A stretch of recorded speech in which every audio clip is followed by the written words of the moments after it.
नमस्कार दोस्तों, मैं अमित कुमार सिंह अनअकैडमी के इस लर्निंग प्लेटफॉर्म पे आपका स्वागत करता हूं। दोस्त, track UPSC CSC GS with यह भारत का सबसे बड़ा लर्निंग प्लेटफॉर्म है। अगर आप हमारे चैनल यूपीएससी सीएससी हिंदी को जो आप सब्सक्राइब करेंगे तो आपको यहाँ मिलेगा daily live classes, live test and quiz, structured course मिलेगा और अनलिमिटेड एक्सेस मिलेगा। मतलब आप एक ही वीडियो को कई बार देख सकते हैं और कई बार सुन सकते हैं। यह सुविधा आपको अनअकैडमी के UPSC CSC Hindi quiz channel पे उपलब्ध रहेगी। इसके लिए आपको क्या करना होगा? इसके लिए आपको डाउनलोड करना होगा Unacademy learning app. Unacademy learning app download करना पड़ेगा इसके लिए आपको।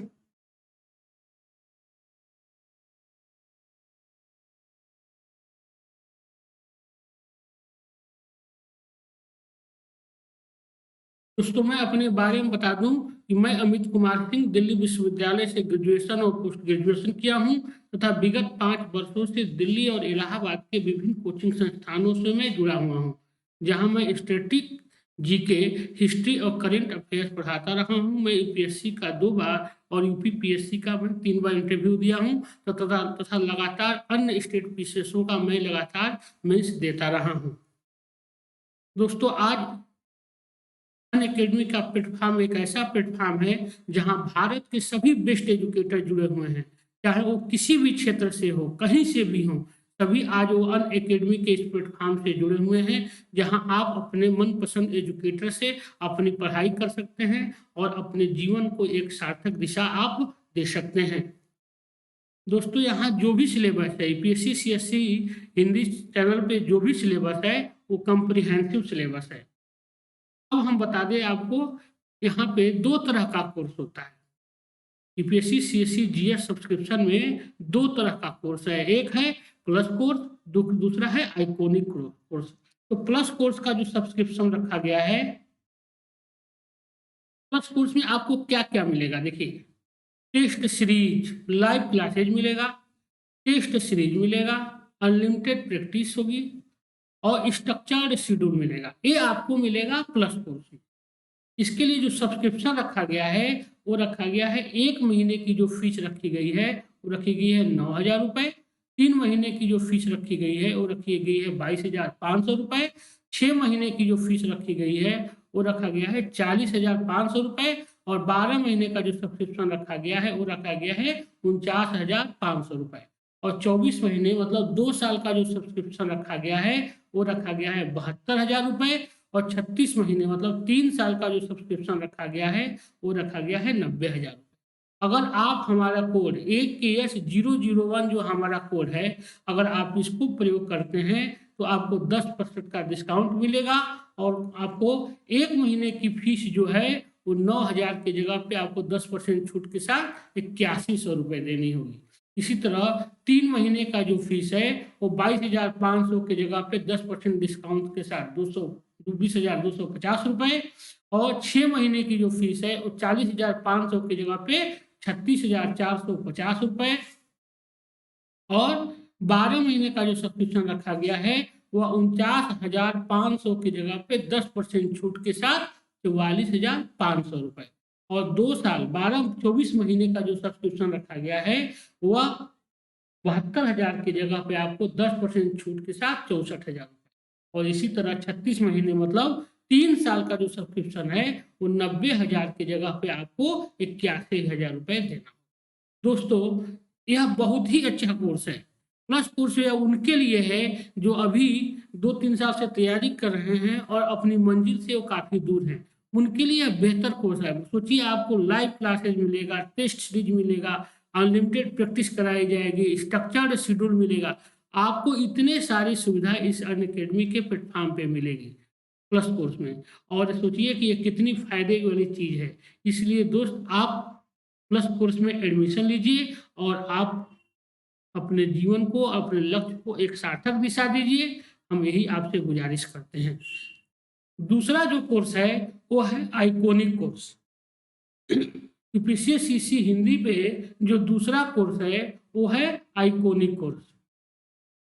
देखिए, बेसिकली आइकॉनिक कोर्स किसके लिए है? ये आइकॉनिक कोर्स उन के लिए है जो अभी-अभी तैयारी शुरू किए हैं।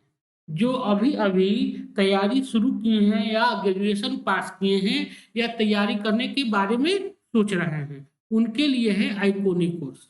इसमें आपको क्या मिलेगा? देखिए, इतनी सारी सुविधाएँ मिलेगी, 8 तरह की सुविधाएँ आपको इसमें मिलेगी।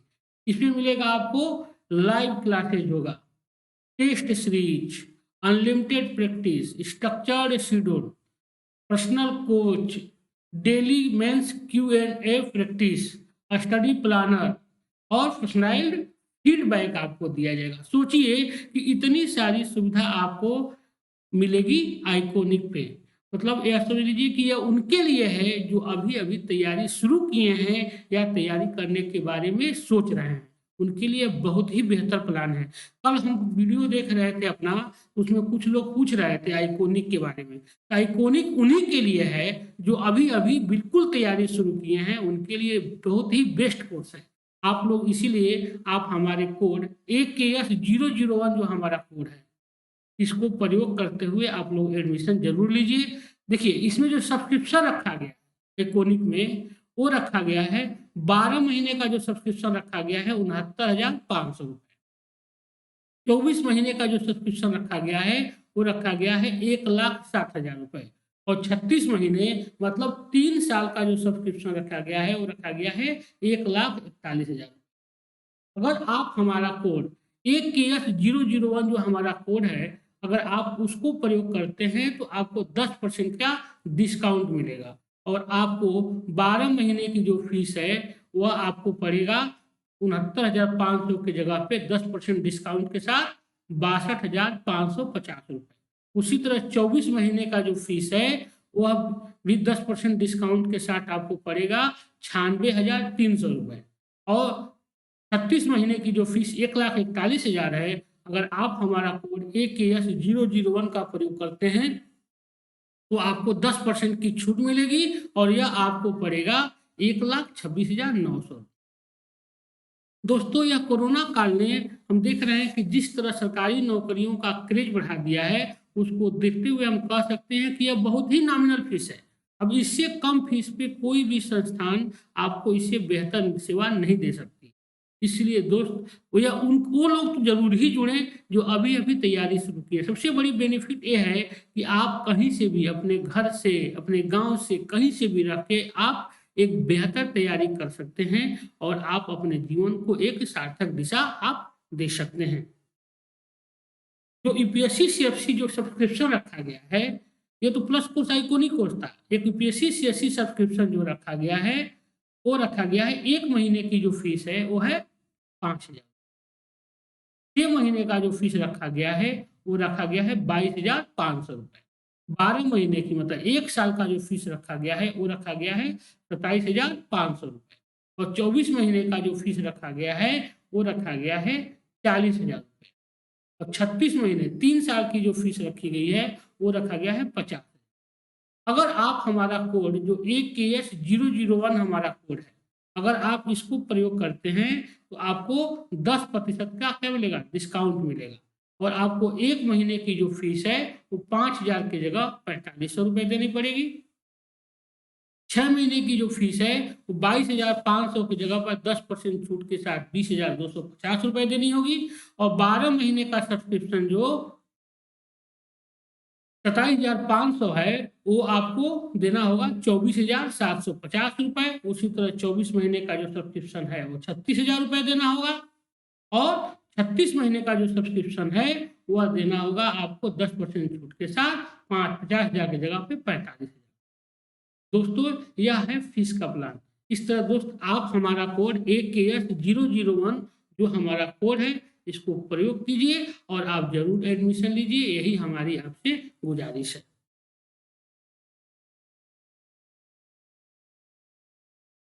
कंटेस्ट फॉर्मेट है 45 minute, 60 question, 13 combat, 6 section, ratings, scoring और हर टोटली कॉन्टेक्ट।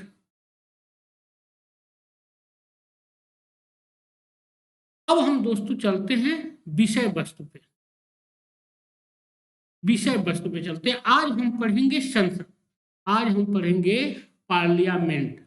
आज हम देखेंगे इसमें कि पार्लियामेंट क्या होता है, पार्लियामेंट कैसे बनती है, किसको किसको मिल के बनती है, राष्ट्रपति को, राष्ट्रपति तो हम लोग पढ़ चुके हैं, तो आज हम पढ़ेंगे लोकसभा और राज्यसभा को पढ़ेंगे।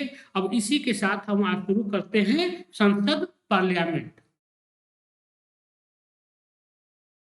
भारतीय शासन व्यवस्था में इंग्लैंड के समान वेस्ट मिनिस्टर मॉडल अपनाया। अमेरिकी इंग्लैंड के शासन को क्या कहा जाता है, शासन को,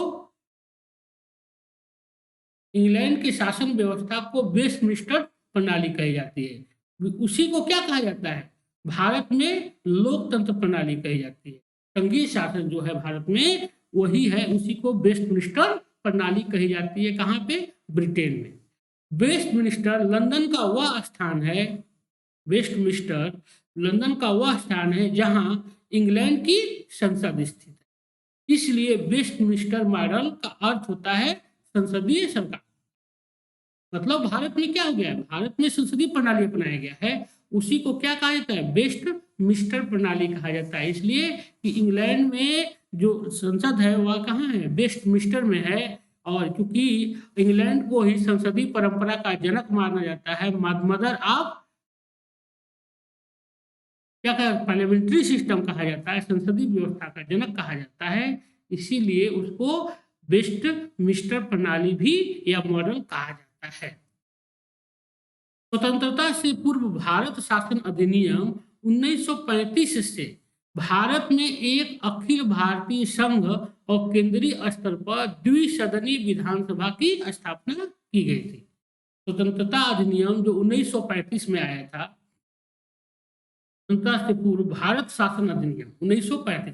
भाई भारतीय संविधान पे अगर सबसे ज्यादा किसी का प्रभाव दिखता है, किसका दिखता है, भारत शासन अधिनियम का। भारत शासन अधिनियम के नियमों को सीधे सीधे उठाकर भारतीय संविधान में शामिल किया गया है। Doctor B R. अम्बेडकर कहते भी हैं कि सबसे ज्यादा अगर प्रभावित कोई किया है भारतीय संविधान को तो वो करता है भारत शासन अधिनियम। भारत शासन अधिनियम के माध्यम से भारत में एक अखिल भारतीय संघ और केंद्रीय स्तर पर द्विसदनीय विधानसभा की स्थापना की गई थी।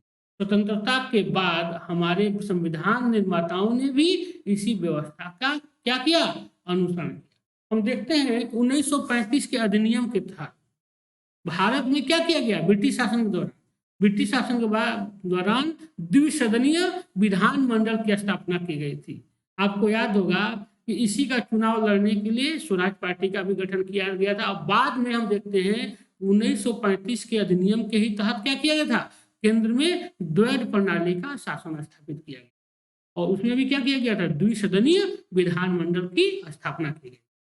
भारतीय संसद भारतीय शासन व्यवस्था में क्या होता है, सर्वोच्च विधायी निकाय है। भारतीय जो संसद है वो भारतीय शासन व्यवस्था में एक सर्वोच्च विधायी निकाय होता है।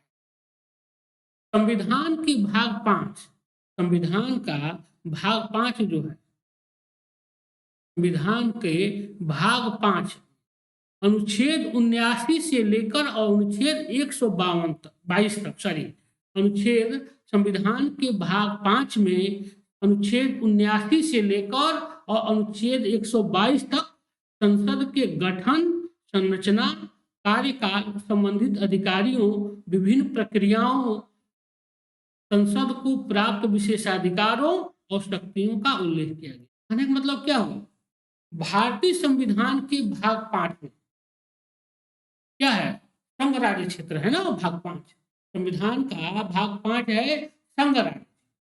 तो उसमें क्या किया गया है, भाग 5 में अनुच्छेद 79 से लेकर और अनुच्छेद 122 तक क्या किया गया है, उसमें संसद का गठन, उसकी संरचना, उसका कार्यकाल कितना होगा, उसके अधिकारी कौन कौन होते हैं, विभिन्न प्रक्रियाएं, संसद को प्राप्त विशेषाधिकार और उसकी शक्तियों का उल्लेख किया गया है। अब हम एक एक करके इसका अध्ययन करेंगे। सबसे पढ़ेंगे संसद का गठन। नमस्कार एक बार फिर आप लोगों को। मैं अमित कुमार सिंह आप लोगों का स्वागत करता हूं। दोस्त देखिए, ये अभी हम लोग जो पढ़ रहे हैं, राष्ट्रपति पढ़े, मूल अधिकार पढ़े, नीति निर्देशक कर्तव्य पढ़े, और आपको उपराष्ट्रपति पढ़ेंगे आप लोग, फिर पढ़े होंगे। अब हम पढ़ रहे हैं संसद, इसके बाद हम लोग पढ़ेंगे स्थानीय शासन, फिर हम पढ़ेंगे सर्वोच्च न्यायालय, उच्च न्यायालय। यह परीक्षा की दृष्टि से बहुत ही इंपॉर्टेंट होते हैं और यहाँ से क्वेश्चन बनते ही बनते हैं, चाहे प्रीलिम्स का एग्जाम हो और चाहे मेंस का एग्जाम।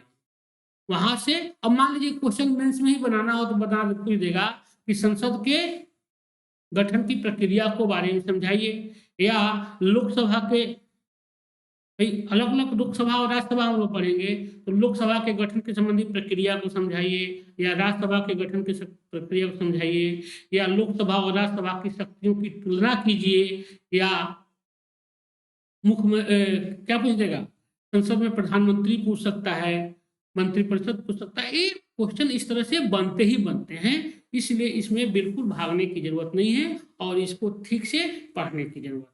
इसी के साथ हम आज शुरू करते हैं संसद का गठन। संसद जनता की क्या होती है, सर्वोच्च प्रतिनिधि संस्था है, जिसके माध्यम से आम जनता की संप्रभुता को अभिव्यक्ति मिलती है। क्या है, संसद के द्वारा, संसद में हम अपने निर्वाचित सदस्यों को, जो जनता के द्वारा सीधे निर्वाचित होते हैं, हम उनको अपने प्रतिनिधि के रूप में क्या करते हैं, भेजते हैं। और इससे क्या होता है, वो आते हैं और पार्लियामेंट में हमारे हितों को ध्यान में रखते हुए नीति नियम बनाते हैं। वो क्या कहे जाते हैं, वो आम जनता के जो प्रतिनिधि होते हैं, वो क्या करते हैं, वो सीधे आम जनता के प्रतिनिधि होते हैं। इससे क्या होता है, ये आम जनता की संप्रभुता को अभिव्यक्त करते हैं। कौन, जो हमारे प्रतिनिधि हमारे द्वारा निर्वाचित होकर आते हैं, वो आम जनता के संप्रभुता को अभिव्यक्त करते हैं। मतलब आजादी को, हमको क्या है, हमको किसी को भी चुनने की आजादी है। जो चुनाव में, जो सिस्टम के द्वारा, चुनावी प्रणाली के द्वारा जो उम्मीदवार लड़ते हैं, हम उसमें से किसी एक को अपने बहुमत के आधार पे क्या करते हैं, चुनने की हमको आजादी है। और वह क्या करता है, उस क्षेत्र की आम जनता जो होती है उसका वो प्रतिनिधि होता है। इससे यह व्यक्त होता है कि वह आम जनता की, वो हमारी संप्रभुता की क्या होता है, अभिव्यक्ति होती है। वह सदस्य जो हम चुन के भेजते हैं, वो हमारी संप्रभुता की अभिव्यक्ति मिलती है। संविधान का अनुच्छेद 79, संविधान का अनुच्छेद 79 संसद के 3 अंग निर्धारित करता है, राष्ट्रपति, लोकसभा और राज्यसभा। अनुच्छेद 79 कहता है कि संसद का निर्माण किससे होता है, लोकसभा, राज्यसभा और राष्ट्रपति से मिलकर होता है। कई बार क्वेश्चन पूछा गया है परीक्षा में कि संसद का निर्माण किसके द्वारा होता है, तो याद रखिएगा आप लोग कि राष्ट्रपति, लोकसभा और राज्यसभा से मिलकर संसद का निर्माण। संसद अपने आप में कोई एक संस्था नहीं है, इसमें 3 संस्थाएं जुड़ी होती हैं, राष्ट्रपति, लोकसभा और राज्यसभा। यह किस अनुच्छेद में है, 79 में। बहुत इंपॉर्टेंट है 79 अनुच्छेद। यद्यपि राष्ट्रपति जो होता है, राष्ट्रपति संसद के किसी सदन का सदस्य नहीं होता है और न ही संसद में बैठता है, फिर भी वह संसद का अभिन्न अंग माना जाता है। हम देखते हैं, राष्ट्रपति में पढ़ भी चुके हैं कि संसद, राष्ट्रपति जो होता है वो किसी भी सदन का क्या होता है, सदस्य नहीं होता है और न ही वो संसद में क्या करता है, बैठता है, फिर भी वह संसद का एक अभिन्न अंग है माना जाता है। क्योंकि संसद के सदनों द्वारा पारित विधेयक राष्ट्रपति के हस्ताक्षर के बाद ही विधि के रूप को ग्रहण करते हैं।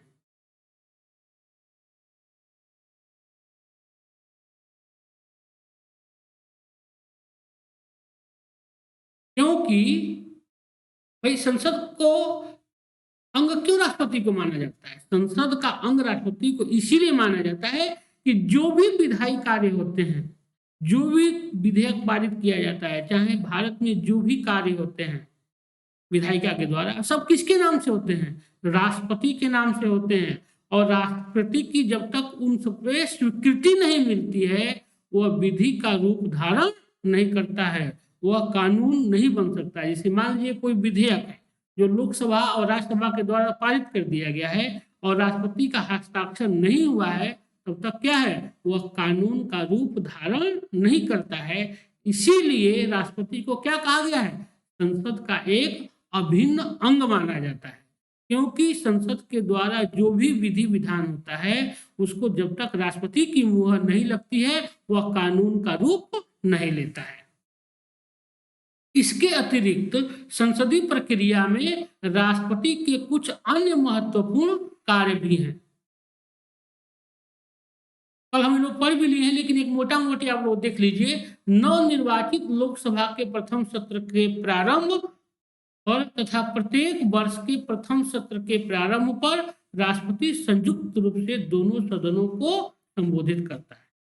क्या कर रहा है, क्योंकि राष्ट्रपति जो होता है वो संसद का अभिन्न अंग होता है। इसीलिए जब निर्वाचित लोकसभा पहली मतलब क्या होता है, जब निर्वाचन के बाद लोकसभा की पहली बैठक जो होती है उसको उसके प्रथम सत्र को का आरंभ किसके द्वारा होता है, राष्ट्रपति के अभिभाषण से होता है।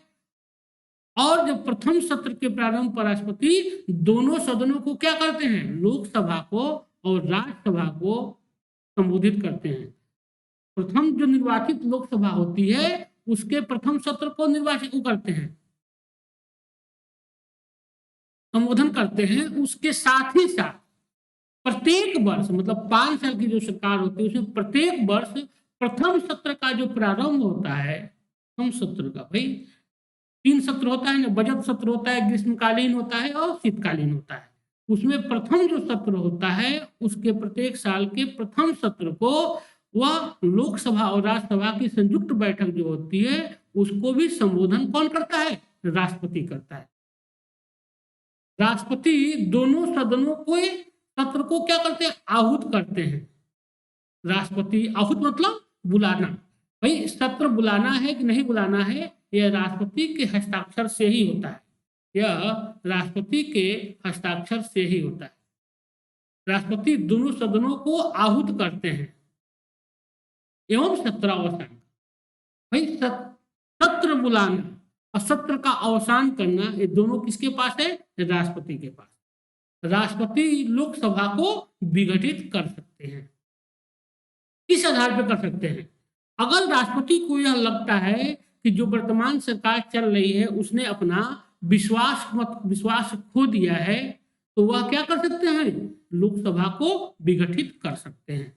जब संसद का सत्र न चल रहा हो तो आवश्यकता पड़ने पर वह अध्यादेश जारी, अनुच्छेद 123 क्या है, अनुच्छेद 123 जो राष्ट्रपति का क्या है, पावर है। अगर संसद का सत्र नहीं चल रहा है तो वह किसी भी कानून बनाना हो किसी चीज को तो अनुच्छेद 123 के द्वारा उसको पावर है कि वो अध्यादेश जारी करके किसी को क्या कर सकता है, विधेयक को वो अपना मत दे सकता है। वह 6 महीने तक कानून के रूप में रहता है। आप लोग को याद होगा कि मोदी सरकार ने, प्रणब मुखर्जी जब प्रधान राष्ट्रपति थे तो उनको भूमि संशोधन विधेयक पे जो लोकसभा राज्यसभा के द्वारा पारित, लोकसभा के द्वारा तो पारित किया गया था लेकिन राज्यसभा के द्वारा पारित नहीं हो पाया था, उसको अध्यादेश के द्वारा कानूनी रूप दिया गया था जो 6 महीने तक। हाँ, लेकिन राष्ट्रपति का ये जो अध्यादेश होता है ये 6 महीने तक ही होता है। अगर 6 महीने के बाद इसको दोबारा पारित किया जाए तो यह कानून का रूप ले लेता है। किसके द्वारा, लोकसभा और राज्यसभा के द्वारा। अगर नहीं पारित किया जाता है तो यह स्वतः ही समाप्त हो जाता है। अब हम शुरू करते हैं कि चूंकि राष्ट्रपति हम लोग पढ़ लिए थे इसीलिए बहुत ज्यादा हम लोग फोकस नहीं करेंगे राष्ट्रपति पे। अब हम चलते हैं संसद में राज्यसभा की संरचना, क्योंकि राज्यसभा क्या है, उच्च सदन होता है, तो हम यहीं से शुरू करते हैं राज्यसभा। राज्यसभा की संरचना, यह संसद का उच्च सदन है। जैसा कि नाम से ही स्पष्ट है कि राज्यसभा राज्यों का प्रतिनिधित्व करती है। यहाँ राज्यों से तात्पर्य राज्य तथा संघ राज्य दोनों से है। राज्यसभा क्या होती है, राज्यसभा जो है वो संसद का उच्च सदन होता है। वह उच्च सदन होता है। तो दूसरी चीज कि यह कभी भी विघटित नहीं होता है, यह कभी भी विघटन नहीं होता है। और राज्यसभा जिसका इसके नाम से ही इसका प्रतिनिधित्व होता है, स्पष्ट होता है नाम से कि राज्यसभा जो क्या करती है, राज्यों का प्रतिनिधित्व करती है। और उस राज्य में कौन आते हैं, राज्य के साथ साथ केंद्र शासित प्रदेश भी आते हैं, जिससे जहाँ के जैसे दिल्ली और पांडिचेरी में क्या है, विधानसभा है, तो यहाँ से राज्यसभा के भी प्रतिनिधि आते हैं। तो इसलिए राज्यसभा में राज्यों के साथ साथ केंद्र शासित प्रदेश के दिल्ली और पांडिचेरी के भी सदस्य भाग लेते हैं। संविधान का अनुच्छेद 80 राज्यसभा की संरचना के संबंध में क्या करता है, निम्नलिखित प्रावधान करता है। देखिए बहुत इंपॉर्टेंट है, कई बार एग्जाम में पूछा गया है कि राज्यसभा की संरचना, राज्यसभा का गठन किसमें, अनुच्छेद 80 में। राज्यसभा का गठन अनुच्छेद 80 बहुत इंपॉर्टेंट है। अनुच्छेद 80 क्या क्या देता है, संरचना के संबंध में प्रावधान देता है। पहला, राज्यसभा का अधिकतम सदस्य कितने हो सकते हैं, 250। संविधान में यह कहा गया है कि राज्यसभा के जो भारत में राज्यसभा के जो उच्च सदन है, इसमें अधिकतम सदस्य कितने हो सकते हैं, 250 सदस्य।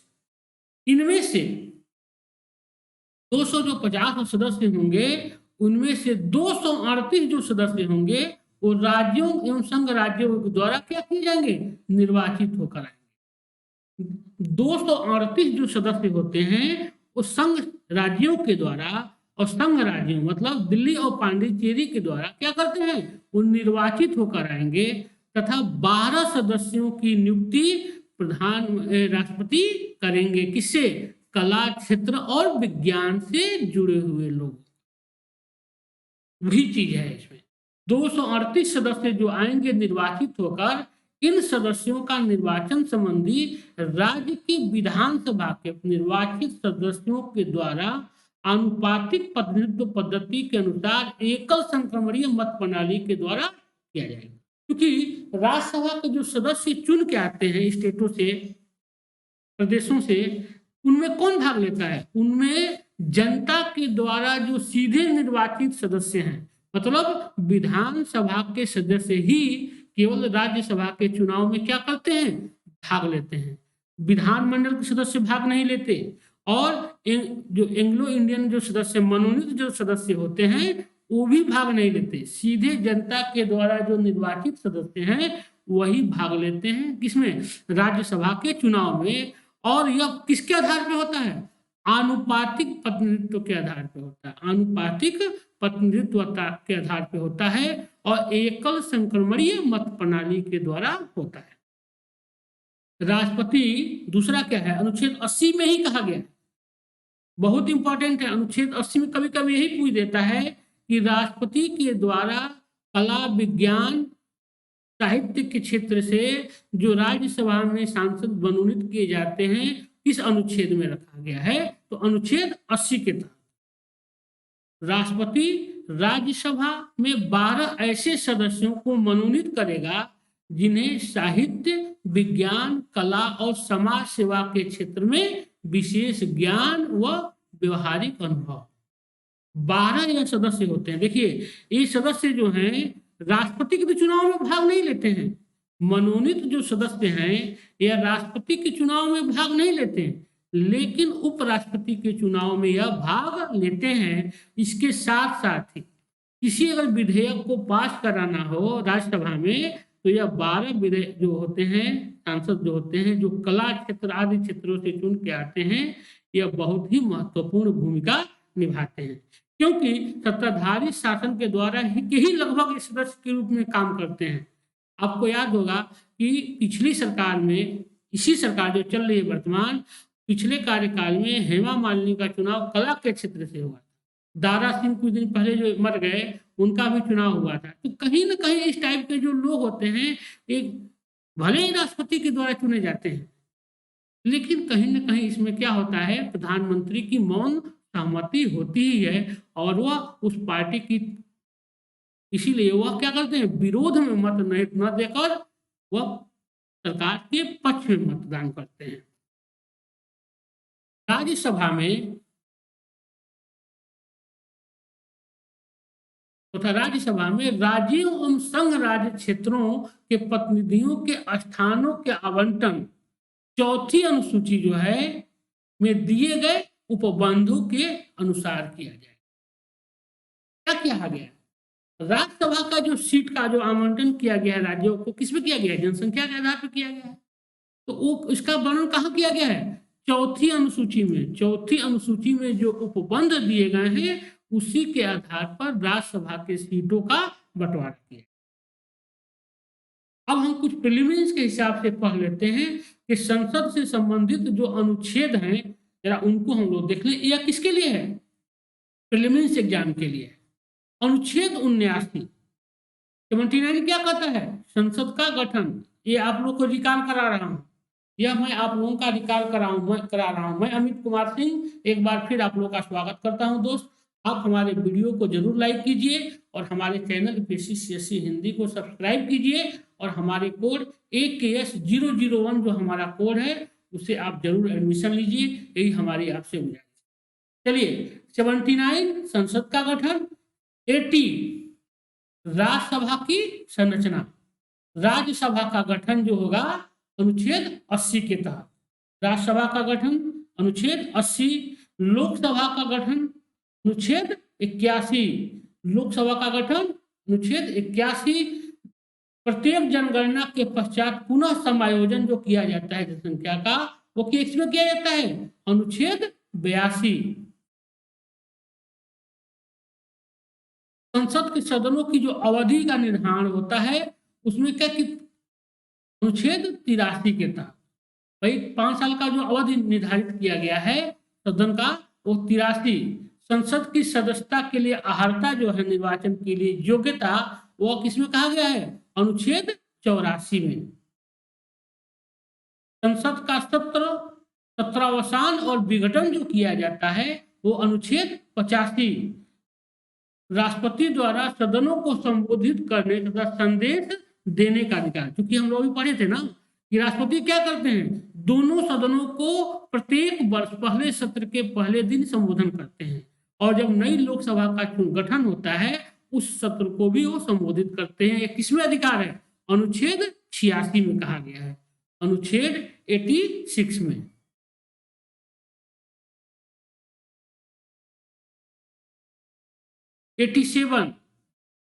राष्ट्रपति का विशेष संबोधन।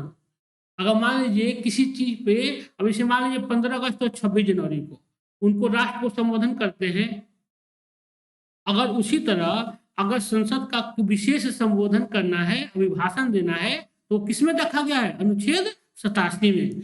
इसी तरह अनुच्छेद अगर मान लीजिए कोई बहुत महत्वपूर्ण विषय है उस पर क्या करते हैं? राष्ट्रपति दोनों सदनों की संयुक्त बैठक बुला सकते हैं। यह किसमें कहा गया है? 87 में। और 88 जो है वो है सदनों के संबंध में मंत्रियों और महान्यायवादी का अधिकार। 88 में क्या है? सदनों के संबंध में मंत्रियों और महान्यायवादी अटॉर्नी जनरल के जो अधिकार होते हैं वो किसमें बताए गए हैं? 88 में, अनुच्छेद 88। अब हम पढ़ते हैं फिर कि राज्यसभा के लिए राज्यों एवं संघ राज्य क्षेत्रों की सीटों का जो आवंटन है उनकी जनसंख्या के आधार पर। राज्यसभा के लिए राज्य देखिए क्या है, अब मान लीजिए कि उत्तर प्रदेश बहुत बड़ा है, उत्तर प्रदेश बहुत बड़ा है, यहाँ पे राज्यसभा के 33 सदस्य निर्वाचित होते हैं और नॉर्थ ईस्ट के प्रदेश बहुत छोटे छोटे हैं जहाँ एक एक होते हैं। तो ऐसे तो बराबर तो प्रतिनिधित्व दिया नहीं जा सकता है, तो जनसंख्या के आधार पर क्या किया जाता है? प्रतिनिधित्व राज्यसभा में मिलता है। जो जितना बड़ा प्रदेश होगा उसकी जनसंख्या जितनी ज्यादा होगी उसको ऑटोमेटिक है कि ज्यादा प्रतिनिधित्व मिलेगा। इसीलिए अधिक जनसंख्या वाले राज्यों से अधिक संख्या में प्रतिनिधि तथा कम जनसंख्या वाले राज्यों से कम संख्या में प्रतिनिधि क्या करते हैं? चुनकर आते हैं। वर्तमान में राज्यसभा में कितने सदस्य हैं?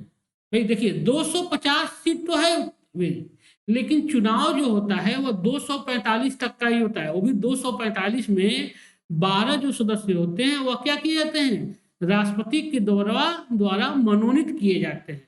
मतलब अभी फिलहाल वर्तमान में राज्यसभा के सदस्यों की संख्या कितनी है, 245 है, जिसमें से 225 जो सदस्य होते हैं वह राज्यों के द्वारा निर्वाचित होकर आते हैं, और 8 सदस्यों का जो मनोनयन किसमें से आते हैं, केंद्र शासित प्रदेशों से आते हैं।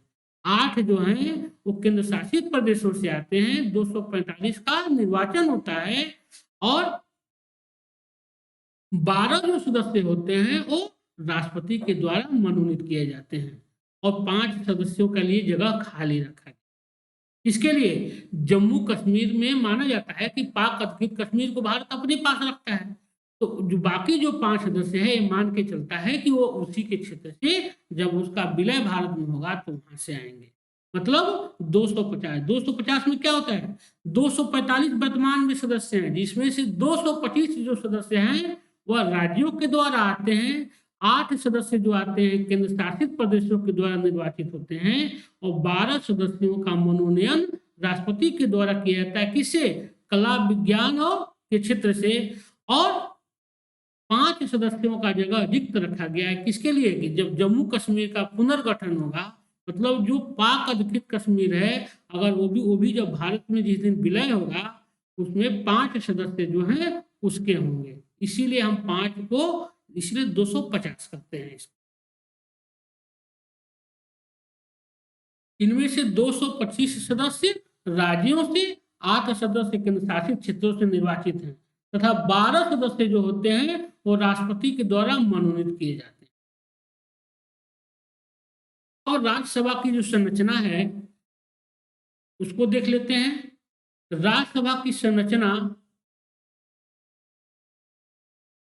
अधिकतम सदस्य 250, वर्तमान सदस्य 245, प्रीलिमिनरी में पूछा जा सकता है। निर्वाचित सदस्य जो होते हैं अधिकतम 238 और वर्तमान सदस्य 233, मनोनयन में 12 सदस्य। राज्यों से आते हैं 225 और संघ छात्र राज्य क्षेत्रों से आते हैं 8। ये हो गया राज्यसभा का। अब हम पढ़ते हैं लोकसभा की संरचना। लोकसभा की संरचना, संविधान का अनुच्छेद 81 अभी पढ़े थे। अनुच्छेद 80 किससे है, राज्यसभा के गठन से है। उसी तरह अनुच्छेद 81 जो है वो लोकसभा के गठन से है। लोकसभा का गठन अनुच्छेद 81 में लोकसभा की संरचना का वर्णन किया गया है, जिसके अनुसार लोकसभा में अधिकतम 552 सदस्य हो सकते हैं। लोकसभा के सदस्यों का वर्गीकरण निम्नवत किया गया है। मतलब क्या कहा गया है कि अनुच्छेद 81 के अनुसार संसद के एक महत्वपूर्ण अंग के रूप में लोकसभा का गठन किया जाता है। अनुच्छेद 81 के तहत, जिसमें कहा गया है कि लोकसभा के सदस्यों की अधिकतम संख्या कितनी हो सकती है, 552 हो सकती है। बहुत बार एग्जाम में पूछा गया है, काफी इंपॉर्टेंट है कि लोकसभा के सदस्यों की संख्या कितनी हो सकती है, वो है 552। अधिकतम संख्या 552 हो सकती है, कई बार एग्जाम में पूछा गया।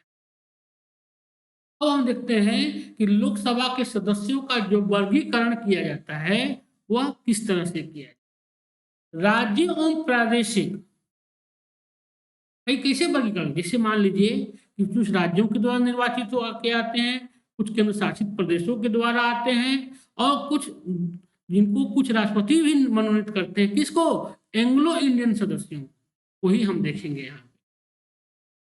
राज्यों के प्रादेशिक निर्वाचन क्षेत्रों से अधिकतम जो होते हैं कितने, 530 सदस्यों का निर्वाचन किया जाएगा। तो कहा गया है कि राज्यों के जो प्रादेशिक निर्वाचन क्षेत्र हैं, मतलब राज्यों से कितने 530 सदस्यों का निर्वाचन किया जाएगा, और संघ राज्य क्षेत्रों का अधिकतम संख्या प्रतिनिधि कितने होंगे, 20 होंगे। देखिए यह बिल्कुल क्या है, अभी वो है कि प्रादेशिक जो प्रदेश हैं उसमें से जो निर्वाचन होगा अधिकतम 530 सदस्य हो सकते हैं। राज्यों से अधिकतम 530 सदस्य और संघ राज्य क्षेत्र से, यूटीएस जो क्षेत्र है, संघ राज्य क्षेत्र मतलब केंद्र शासित जो प्रदेश है, उससे अधिकतम 20 सदस्य हो सकते हैं। यह कई बार पूछा हुआ है परीक्षा में, इंपॉर्टेंट है कि संघ राज्य क्षेत्रों से अधिकतम कितने सदस्य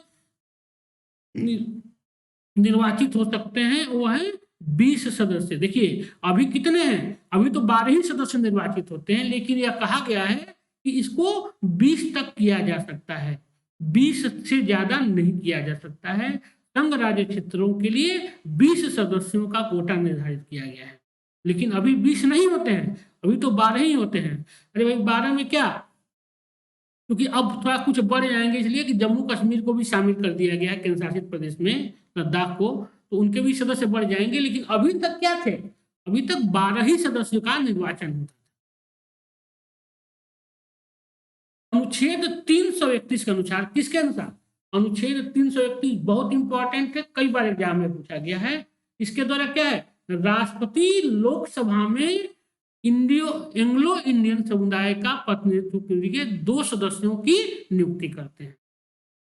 मतलब एंग्लो इंडियन सदस्यों की नियुक्ति अनुच्छेद 331 के तहत क्या किया जाता है, केंद्र में पार्लियामेंट लोकसभा में किया जाता है। याद रखिएगा ऐसे कि 331 लोकसभा में एंग्लो इंडियन की नियुक्ति और 333 राज्यों में एंग्लो इंडियन की नियुक्ति, ये दोनों एक साथ याद रखने की जरूरत है। 331 अनुच्छेद केंद्र में और 333 राज्यों में क्या, एंग्लो इंडियन सदस्यों की नियुक्ति।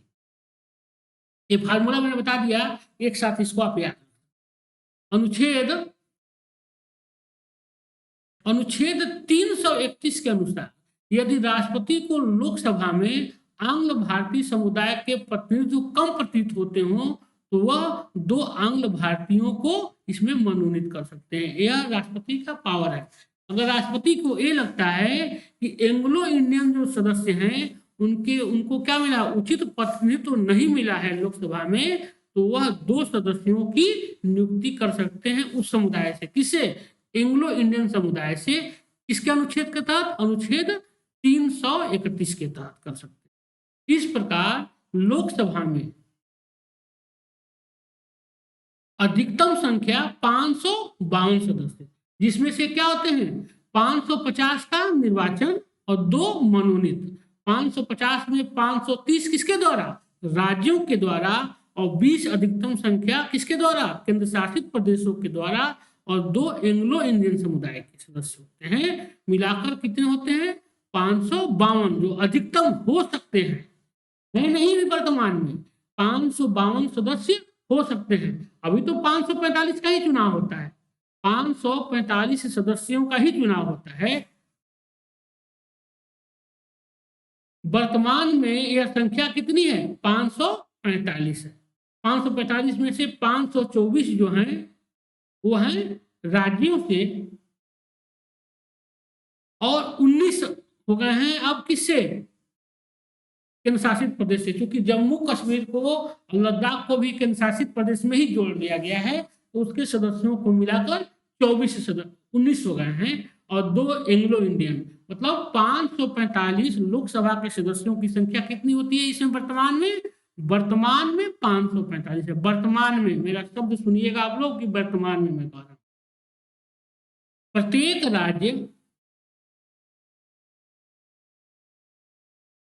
राज्य में लोकसभा के स्थानों का निर्धारण इस प्रकार किया जाएगा जिससे राज्य में लोकसभा सीटों की संख्या तथा उस राज्य की जनसंख्या का अनुपात सभी राज्यों में लगभग एक समान। क्या कह रहा है, प्रत्येक राज्य में लोकसभा के जो सीटों का आवंटन निर्धारण इस तरह से किया जाएगा कि राज्य में लोकसभा सीटों की संख्या तथा उस राज्य की जो जनसंख्या का अनुपात हो वो सभी राज्यों में क्या हो, एक लगभग समान। वही जनसंख्या के आधार भी तो सीटों का निर्धारण किया जाता है। तभी तो उत्तर प्रदेश की जनसंख्या सबसे ज्यादा है, तो सबसे ज्यादा लोकसभा के, लेकिन जनसंख्या का आधार एक ही रखा जाता है।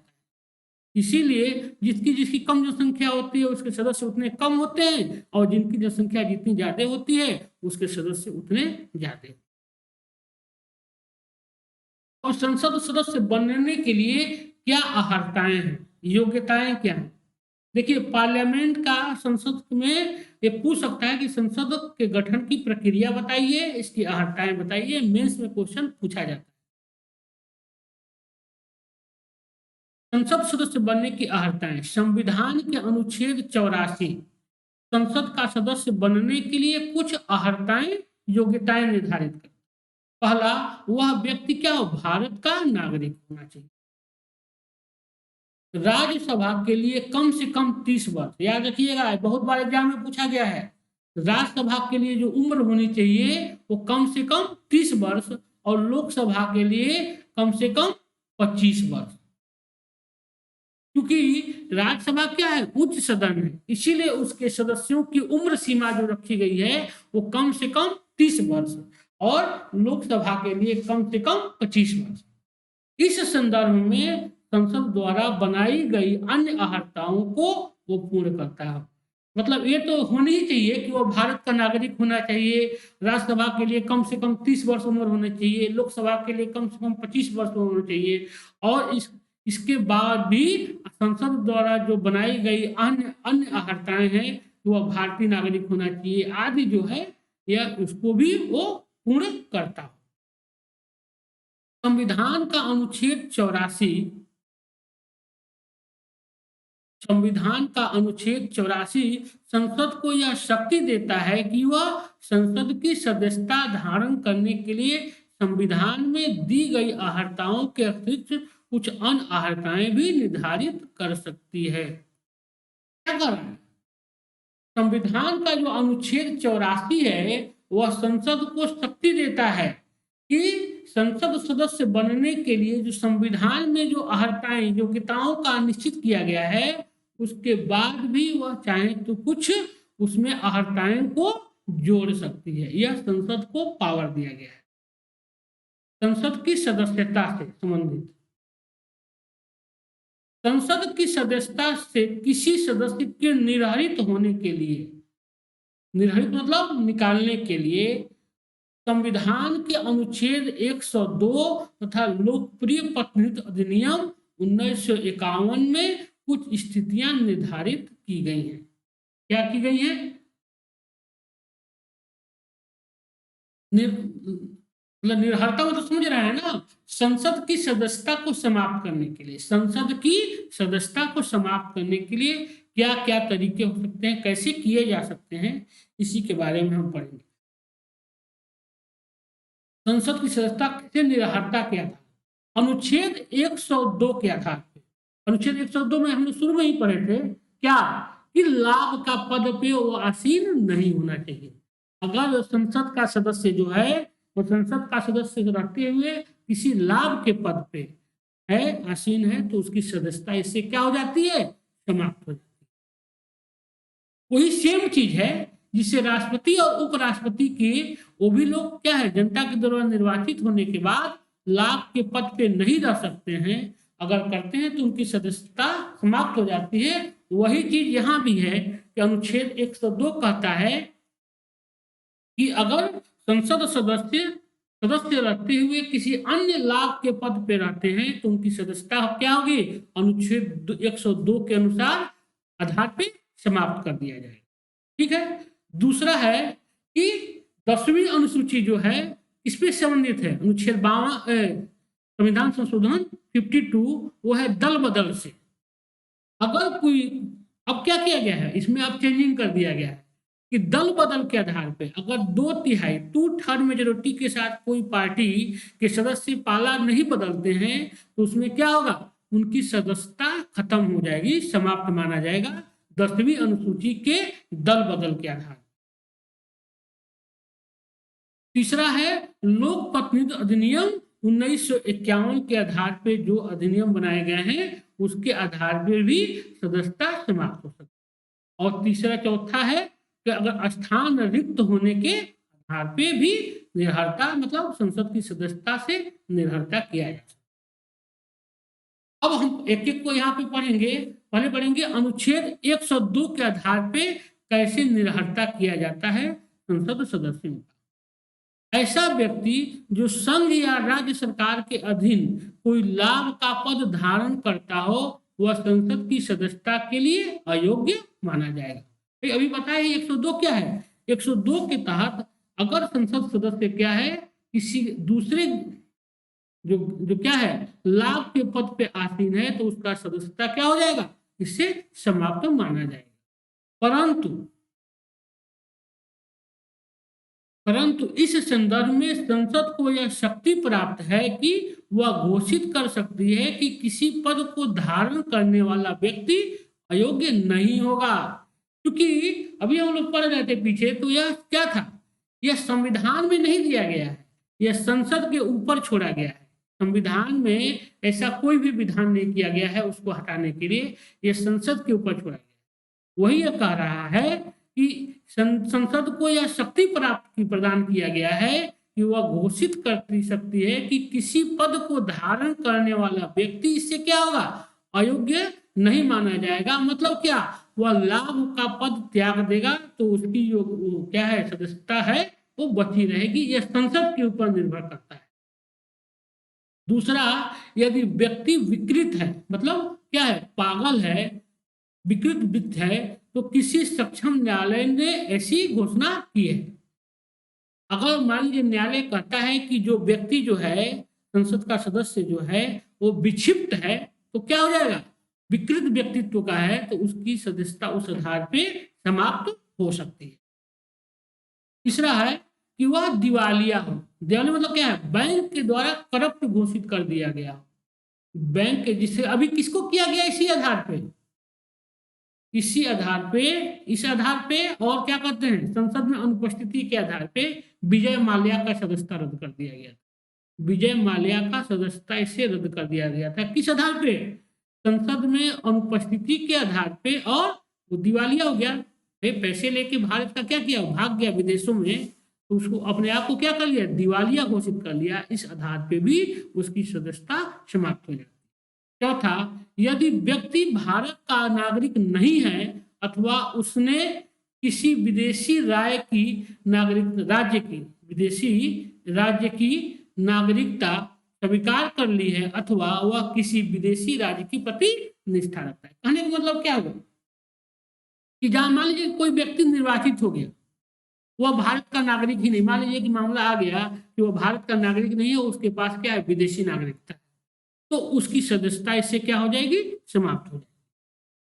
या वह भारत का नागरिक ही नहीं था और निर्वाचित हो गया, उससे भी उसकी सदस्यता समाप्त हो जाएगी। वही ये चीज कर रहा है कि यदि व्यक्ति, पांचवा है, यदि व्यक्ति संसद द्वारा बनाई गई किसी विधि के द्वारा अयोग्य घोषित किया जाता है।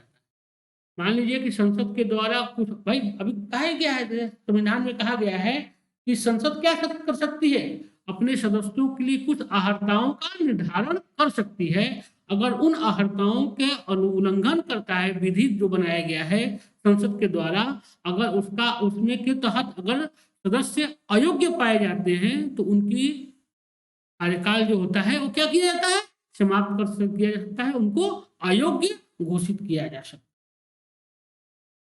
अगला है, दूसरा था क्या, 10वीं अनुसूची के आधार पर दल बदल के आधार,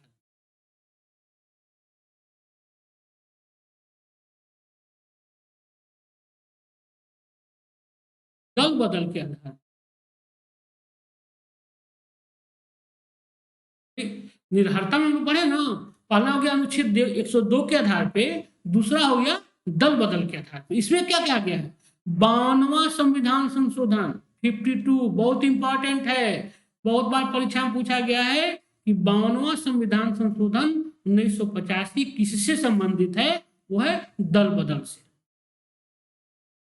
के द्वारा संविधान में 10वीं अनुसूची जोड़ी गई है। 52वां संविधान संशोधन 1985 के द्वारा क्या दिया, जोड़ा गया अनुच्छेद, संविधान में 10वीं अनुसूची जोड़ी गई। इसके अंतर्गत दल बदल के आधार पर संसद सदस्यों को अयोग्य घोषित करने के लिए निम्नलिखित प्रावधान किए गए। भाई 50वां जो संविधान संशोधन था वो किससे संबंधित था? दल बदल से था। 52वां संविधान संशोधन जो 1985 में हुआ था, इसके आधार पे ही क्या किया गया? संविधान में 10वीं अनुसूची जोड़ी गई, जिसमें दल बदल को आधार पे संसद सदस्यों को अयोग्य घोषित करने के लिए कुछ प्रावधानों का निर्माण किया गया। पहला क्या है? यदि संसद सदस्य स्वेच्छा से उस राजनीतिक दल का त्याग कर दे जिसके टिकट पर वह निर्वाचित होकर आया। पहला ये कहा गया इसमें कि अगर मान लीजिए कोई संसद सदस्य किसी कारणवश वह संसद की सदस्यता से उस अपने राजनीतिक दल जिस दल से वह जुड़ा हुआ है उसकी सदस्यता से त्याग पत्र देता है, तो वह क्या हो जाएगा? उसकी सदस्यता ऑटोमेटिक समाप्त माना जाएगा। दूसरा कि यदि कोई संसद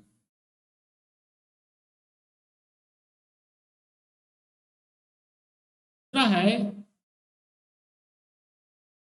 यदि कोई संसद सदस्य सदन में अपने दल के निर्देशों के विरुद्ध मतदान करता है तो मतदान ही नहीं करता है, उस सदस्य को उस दल के द्वारा अनुशासनहीनता की तिथि से 15 दिनों के अंदर क्षमा नहीं किया जाता है तो उसको पार्टी से निकाला जाता है। संसद के सदस्य से उसको अयोग्य घोषित किया जा सकता है। ये भी है, आप देखे होंगे कि मान लीजिए कोई महत्वपूर्ण विधेयक जब पास करना होता है संसद को, तो सभी पार्टियां अपने अपने पार्टी के सदस्यों को जो लोकसभा में चाहे राज्यसभा में सदस्य होते हैं विहिप जारी करती है। तो विहिप अगर जारी कर दिया गया है तो मान लीजिए कि अगर कोई विधेयक है, अगर जो सत्ताधारी दल है विहिप जारी किया कि उसके किसमें उसके फेवर में मतदान करना है, अगर कोई सत्ताधारी दल का सदस्य विपक्ष में जाकर मतदान करता है तो यह विहिप का उल्लंघन माना जाता है, या वह अनुपस्थित रह जाता है, यह भी विहिप का उल्लंघन माना जाता है और इस आधार पर उसकी सदस्यता समाप्त किया जाता है। यह बनाया गया है नियम। यदि तीसरा है कि यदि सदन में कोई निर्दलीय सदस्य किसी राजनीतिक दल में शामिल हो जाता है, मान लीजिए कोई अगर सदस्य निर्वाचित होकर आता है क्या निर्दलीय सदस्य के रूप में, लेकिन अगर वह किसी पार्टी में शामिल होता है तो इस तरह भी उसकी सदस्यता क्या हो जाती है? समाप्त हो जाती है। चौथा, यदि कोई मनोनीत सदस्य सदस्यता ग्रहण करने के 6 माह बाद किसी राजनीतिक दल में शामिल हो जाता है, जैसे मान लीजिए क्या हुआ, एंग्लो इंडियन के सदस्य हुए, चाहे राज्यसभा के द्वारा जो मनोनीत सदस्य हैं, अगर वो क्या करें 6 माह के बाद किसी राजनीतिक दल की अगर सदस्यता वो ग्रहण कर लेते हैं तो वो संसद सदस्य के रूप में उनकी सदस्यता क्या हो जाती है? समाप्त हो जाती है।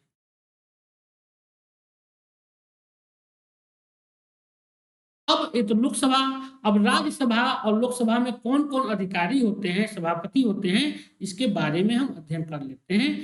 पहले देखते हैं क्योंकि राज्यसभा उच्च सदन है तो हम यही से देखते हैं। राज्यसभा के अधिकारी में राज्यसभा का सभापति, राज्यसभा का पीठासीन अधिकारी कौन होता है? सभापति कहलाता है। ये कौन होता है? उपराष्ट्रपति होता है। अनुच्छेद संविधान का अनुच्छेद 89(1) कहता है 89(1) यह स्पष्ट करता है कि भारत का उपराष्ट्रपति क्या होगा? राज्यसभा का पदेन सभापति। 89(1) अनुच्छेद 89(1) कहता है कि भारत के उप प्रधानमंत्री जो होंगे वह क्या होंगे? राज्यसभा के पदेन सभापति होंगे। राज्यसभा का सभापति राज्यसभा का क्या होता है? सदस्य नहीं होता है। भाई वो क्या किया जाता है? वो उपराष्ट्रपति निर्वाचित होते हैं, वही राज्यसभा के पदेन अध्यक्ष होते हैं। जबकि उपराष्ट्रपति राष्ट्रपति के रूप में अपने दायित्वों का निर्वहन करता है, तब वह सभापति के रूप में कार्य नहीं करता। अगर मान लीजिए कि उपराष्ट्रपति जो हैं, क्योंकि उपराष्ट्रपति क्या होते हैं? राज्यसभा के पदेन अध्यक्ष होते हैं। अगर वह मान लीजिए कि राष्ट्रपति नहीं है और उस दौरान वह राष्ट्रपति के कार्यों का निर्वहन करते हैं तो वो क्या करते हैं? वो सभापति के रूप में फिर कार्य नहीं कर सकते। क्योंकि वह राष्ट्रपति के दायित्वों का निर्वहन करते रहते हैं। इसीलिए उनकी जगह पे सभापति का दायित्व कौन संभालता है? राज्यसभा का उपसभापति। उपसभापति फिर सभापति के दायित्वों का निर्वहन करने। राज्यसभा के सभापति को अलग से राज्यसभा के सभापति को अलग से हटाए जाने का कोई प्रावधान नहीं किया गया। उसे उसके पद से केवल एक ही स्थिति में हटाया जा सकता है, जब उसे उपराष्ट्रपति के पद से हटा दिया जाए। चूंकि क्या है, देखिए क्या है कि राज्यसभा का जो सभापति होता है वो कौन होता है? उपराष्ट्रपति होते हैं। तो राज्यसभा के सभापति को हटाने के लिए कोई प्रावधान नहीं किया गया है। इसमें यही है कि अगर उपराष्ट्रपति को उनके पद से हटा दिया जाए तो राज्यसभा के सभापति का पद रिक्त हो जाए। यद्यपि पीठासीन अधिकारी के रूप में राज्यसभा सभापति एवं लोकसभा के अध्यक्ष को अलग स्थान प्राप्त है, परंतु शक्तियों एवं अधिकारों में की दृष्टि से राज्यसभा के सभापति एवं लोकसभा के अध्यक्ष दो प्रमुख अंतर निम्न है। क्या है? देखिए, पीठासीन अधिकारी के रूप में राज्यसभा का जो सभापति है वो लोकसभा के अध्यक्ष को लगभग क्या है, समान स्थान प्राप्त है। लोकसभा का अध्यक्ष जो होता है लोकसभा का सभापति होता है और राज्यसभा का सभापति उपराष्ट्रपति होता है। दोनों का क्या है, कार्य लगभग समान स्थान प्राप्त है, दोनों का इक्वल स्थान पद है। परंतु शक्ति और अधिकार की दृष्टि से हम देखते हैं कि राज्यसभा के सभापति और लोकसभा के अध्यक्ष के में क्या है, प्रमुख अंतर है। मतलब लोकसभा का अध्यक्ष जो होता है वह ज्यादा शक्तिशाली होता है। पहला दो में देखते हैं कि अगर कोई धन विधेयक है, कोई विधेयक धन विधेयक है अथवा नहीं, इसका निर्णय करने का अधिकार किसको है? लोकसभा अध्यक्ष को प्राप्त है, राज्यसभा के सभापति को नहीं। मतलब इसमें क्या हो गया, सुपरसीड हो गया है। लोकसभा का अध्यक्ष सुपरसीड हो गया, ज्यादा पावरफुल। संसद का अंग राज्यसभा और लोकसभा दोनों है। लोकसभा निम्न सदन है और राज्यसभा उच्च सदन है। लेकिन राज्यसभा के चूंकि लोकसभा जो होती है वो जनता के द्वारा सीधे निर्वाचित होती है और जनता का सीधे प्रतिनिधित्व करती है लोकसभा, इसीलिए लोकसभा का जो अध्यक्ष होता है वो ज्यादा पावरफुल होता है। किसमें? अगर मान लीजिए कि कोई विधेयक धन विधेयक है कि नहीं, इसका निर्णय करने का अधिकार लोकसभा के अध्यक्ष को दिया गया है, न कि राज्यसभा। दूसरा जो है,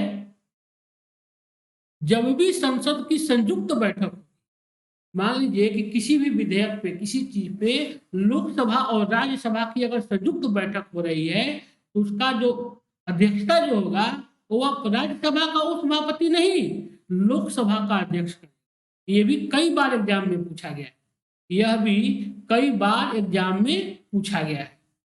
ये दोनों इंपॉर्टेंट है परीक्षा की दृष्टि से कि कोई विधेयक धन विधेयक या नहीं, इसकी संतुष्टि कौन करता है? वो है लोकसभा का अध्यक्ष। ठीक है। और जब राज्यसभा और लोकसभा की जब संयुक्त बैठक बुलाई जाती है उसकी अध्यक्षता कौन करता है? तो लोकसभा का अध्यक्ष। बहुत बार एग्जामों में ये पूछा गया, इंपॉर्टेंट है। अगला है कि जब उपराष्ट्रपति को हटाने की प्रक्रिया चल रही हो, जब उपराष्ट्रपति को हटाने की प्रक्रिया चल रही हो तब वह सभापति के रूप में कार्य नहीं कर सकता। जैसे मान लीजिए क्या है, क्योंकि 14 दिन पहले हम पढ़ रखे हैं तो उपराष्ट्रपति को भी बताना पड़ता है कि आपको इन कारणों से आपके खिलाफ महाभियोग चल रहा है। अगर उस दौरान जब महाभियोग की शुरुआत हो जाती है तो वह क्या कर सकता है, क्योंकि राज्यसभा में ही इनको उपराष्ट्रपति को हटाने की प्रक्रिया की शुरुआत राज्यसभा में किया जाता है और बाद में लोकसभा के द्वारा उसको मंजूरी प्राप्त किया जाता है। उस दौरान वह राज्यसभा के प्रतिनिधि के रूप में काम नहीं कर सकता, सभापति के रूप में वो कार्य नहीं कर सकता है। इस स्थिति में उसे राज्यसभा में उपस्थित रहने, बोलने एवं कार्यवाही में भाग लेने का अधिकार है, परंतु मतदान की स्थिति में मत बराबर होने पर वह किसी प्रस्ताव पर निर्णायक मत नहीं दे सकता। क्योंकि देखिए क्या होता है, उपराष्ट्रपति ऐसे भी क्या है, वो किसी सदन का सदस्य नहीं होता है, तो मत देने का अधिकार तो उसको ऐसे भी नहीं है। क्योंकि वह राज्यसभा का क्या होता है कि पदेन सभापति होता है। अगर उसके खिलाफ कोई वो चल रहा है, हटाने की प्रक्रिया चल रही है, तो वह संसद में उपस्थित तो होगा, अपने पक्ष में बोलेगा भी, लेकिन अगर उसको हटाने की प्रक्रिया के दौरान मत बराबर हो जाता है तो वह मतदान में भाग नहीं ले सकता। यह दिया गया है संविधान में। राज्यसभा के सभापति का कार्यकाल जो होता है, राज्यसभा की कार्यकारी सभापति का कार्यकाल 5 वर्षों का, जबकि उप सभापति का कार्यकाल 6 वर्ष का। क्यों होता है बताइए, सोचिए। क्योंकि हम देखते हैं कि राज्यसभा के जो सदस्य जो होते हैं, राज्यसभा का सभापति उपराष्ट्रपति का चुनाव कितने दिन के लिए होता है, 5 ही साल के लिए होता है। जब उनका कार्यकाल उप राष्ट्रपति का कार्यकाल 5 साल होता है, तो ऐसे भी राज्यसभा के सभापति के रूप में उपराष्ट्रपति काम करते हैं, तो उनका कार्यकाल 5 ही साल होगा। लेकिन उप सभापति जो होते हैं वो राज्यसभा के पदेन सदस्य होते हैं, उनका कार्यकाल कितना होता है, 6 वर्ष होता है। राज्यसभा के सदस्यों का कार्यकाल 6 वर्ष होता है, इसीलिए क्या है, उपसभापति का भी कार्यकाल 6 वर्ष होता है। अपना कार्यकाल पूरा होने से पहले भी सभापति मतलब अपना त्यागपत्र राष्ट्रपति को देकर तथा उपसभापति अपना त्यागपत्र सभापति को देकर पद त्याग कर सकता है। कहने का मतलब क्या होगा कि ये कोई जरूरी नहीं है सभापति जो है वो 5 साल तक, मतलब उपराष्ट्रपति 5 साल तक रहे। अगर उनको लगता है कि पद छोड़ देना चाहिए तो वह राष्ट्रपति को पद छोड़ने की अपना त्याग पत्र राष्ट्रपति को दे सकते हैं। सभापति या उपराष्ट्रपति दोनों का एक ही चीज है कि वह इसको राष्ट्रपति को संबोधन करेंगे। अगर उप सभापति को अपना त्याग पत्र देना है, उप सभापति जो होते हैं जो राज्यसभा के पदेन सदस्य भी होते हैं, अगर उन्हें अपना त्याग पत्र देना है तो वह किसको देते हैं, सभापति को देते हैं, मतलब उप राष्ट्रपति को देंगे। अब हम पढ़ते हैं लोकसभा। ये तो राज्यसभा में हम पढ़ लिए अधिकारी, अब लोकसभा के अधिकारी। लोकसभा के अधिकारी में सबसे पहले हम देखते हैं कि प्रोटेम स्पीकर क्या होता है। क्या होता है बताइए आप लोग, प्रोटेम स्पीकर। प्रोटेम स्पीकर यह कहा जाता है, क्या होता है, इनका कार्य क्या होता है।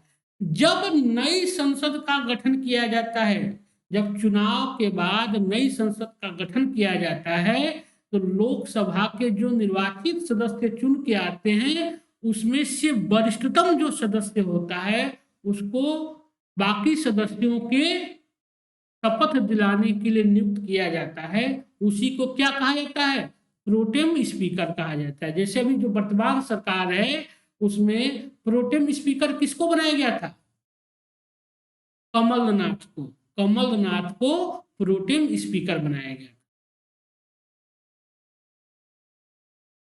क्योंकि कमलनाथ पिछले सरकार में दिए थे, सॉरी पिछली बार जो गवर्नमेंट बनी थी नरेंद्र मोदी जी की, उसमें प्रोटेम स्पीकर कमलनाथ को बनाया गया था। क्योंकि इस बार कमलनाथ क्या थे, वह मुख्यमंत्री बन गए थे मध्य प्रदेश के, तो वरिष्ठतम सदस्य के नाते टीकमगढ़ के सांसद वीरेंद्र कुमार खट्टिक को प्रोटेम स्पीकर बनाया गया था। अभी जो वर्तमान सरकार चल रही है उसमें शपथ ग्रहण करने के लिए यही होता है प्रोटेम स्पीकर। प्रत्येक आम चुनाव के बाद राष्ट्रपति लोकसभा के सबसे वरिष्ठ सदस्य को अस्थायी तौर पर सदन का अध्यक्ष घोषित करते हैं। इसी को क्या कहा जाता है, प्रोटेम स्पीकर कहा जाता है। इनके 2 कार्य हैं, नवनिर्वाचित सदस्यों लोकसभा सांसदों को शपथ दिलाना और लोकसभा के अध्यक्ष उपाध्यक्ष का निर्वाचन होने तक अस्थायी तौर पर सदन का संचालन करना। अभी जो बताए थे वही कि प्रोटेम स्पीकर क्या होता है, यह उन्हीं सदस्यों में से होता है जो निर्वाचित होकर आए रहते हैं, उनमें क्या होता है, वरिष्ठतम सदस्य होता है, उसी को प्रोटेम स्पीकर बनाया जाता है। इसका काम होता है नवनिर्वाचित सदस्यों को शपथ दिलाना और लोकसभा अध्यक्ष और उपाध्यक्ष का जब तक निर्वाचन नहीं हो जाता है तब तक अस्थायी तौर पर संसद का संचालन करना। अब ये तो प्रोटेम स्पीकर, अब हम लोकसभा के स्पीकर, लोकसभा के अध्यक्ष के बारे में पढ़ते हैं। यह मेंस की दृष्टि से बहुत इंपॉर्टेंट है। लोकसभा के अध्यक्ष क्या गठन की नियुक्ति के बारे में परीक्षा में पूछा जाता है कि लोकसभा की नियुक्ति, लोकसभा अध्यक्ष की नियुक्ति के बारे में बताइए। तो आपको यही लिखना होगा जो मैं अभी बताने जा रहा हूँ। नमस्कार आप लोगों को एक बार फिर मैं अमित कुमार सिंह आप लोगों का स्वागत करता हूं। दोस्त, आप हमारे वीडियो को जरूर लाइक कीजिए और हमारे चैनल को सब्सक्राइब कीजिए तथा आप हमारा कोड है AKS001, उसके माध्यम से आप जरूर एडमिशन लीजिए। चलिए अब हम पढ़ते हैं लोकसभा का अध्यक्ष। लोकसभा अध्यक्ष संसद के निम्न सदन का क्या होता है? पीठासीन अधिकारी होता है। मतलब लोकसभा जो अध्यक्ष होता है वो संसद का जो निम्न, क्या है, लोकसभा निम्न सदन है और राज्यसभा उच्च सदन है।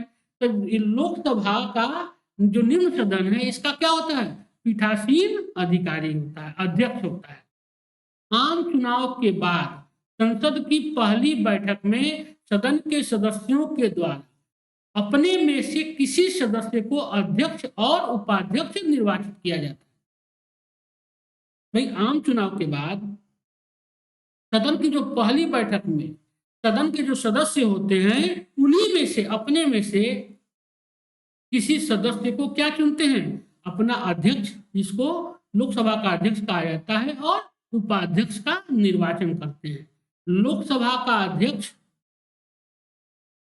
के निर्वाचन को की तिथि राष्ट्रपति द्वारा क्या की जाती है? निर्धारित की जाती है।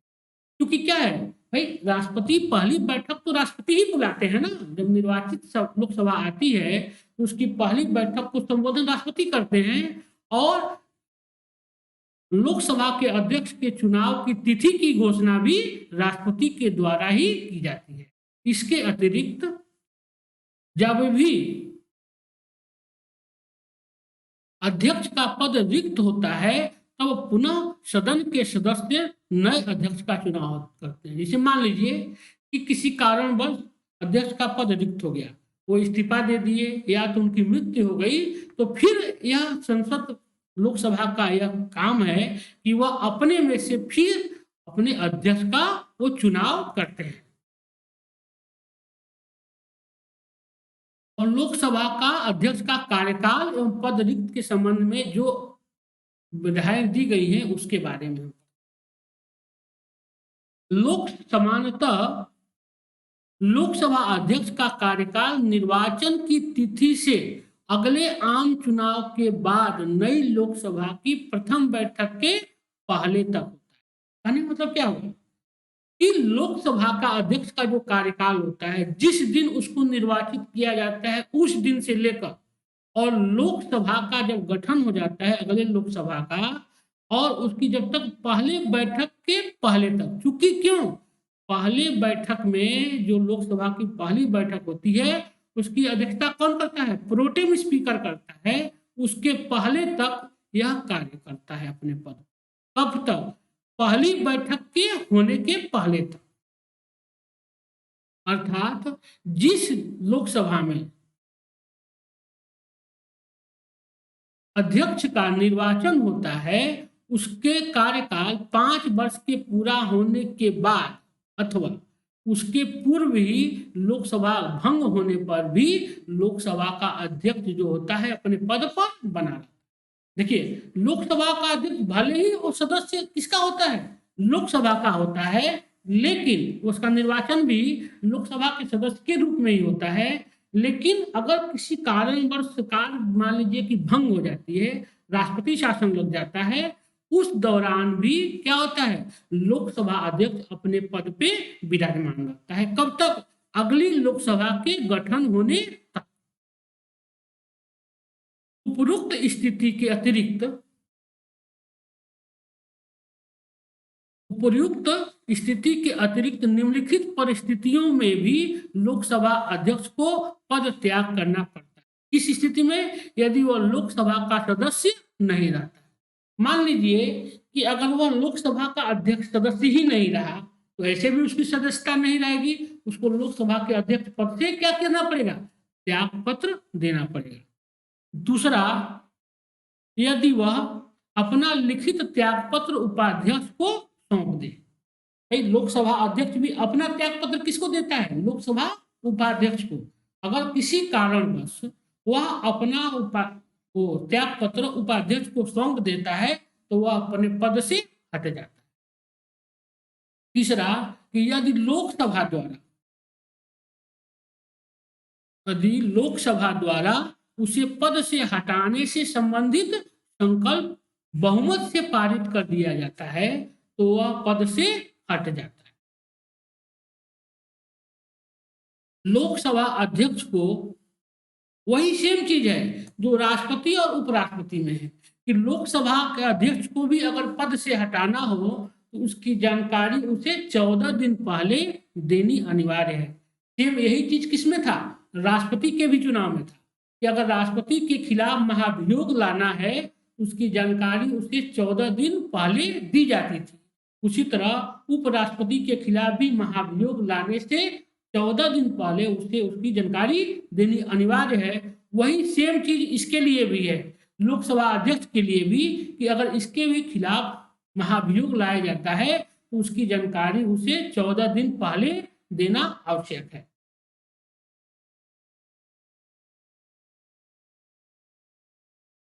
लोकसभा अध्यक्ष को उसके पद से हटाने से संबंधित संकल्प सदन में प्रस्तावित करने के 14 दिन पूर्व उसे सूचित करना अनिवार्य होता है। अभी जो बताया, जब सदन में लोकसभा अध्यक्ष को पद से हटाने का संकल्प विचाराधीन हो तो उस अवधि में उसे सदन की बैठक में एक सामान्य सदस्य के रूप में उपस्थित होने, बोलने और मत देने का अधिकार होगा, परंतु वह सदन की अध्यक्षता नहीं कर सकता है। अनुच्छेद 92।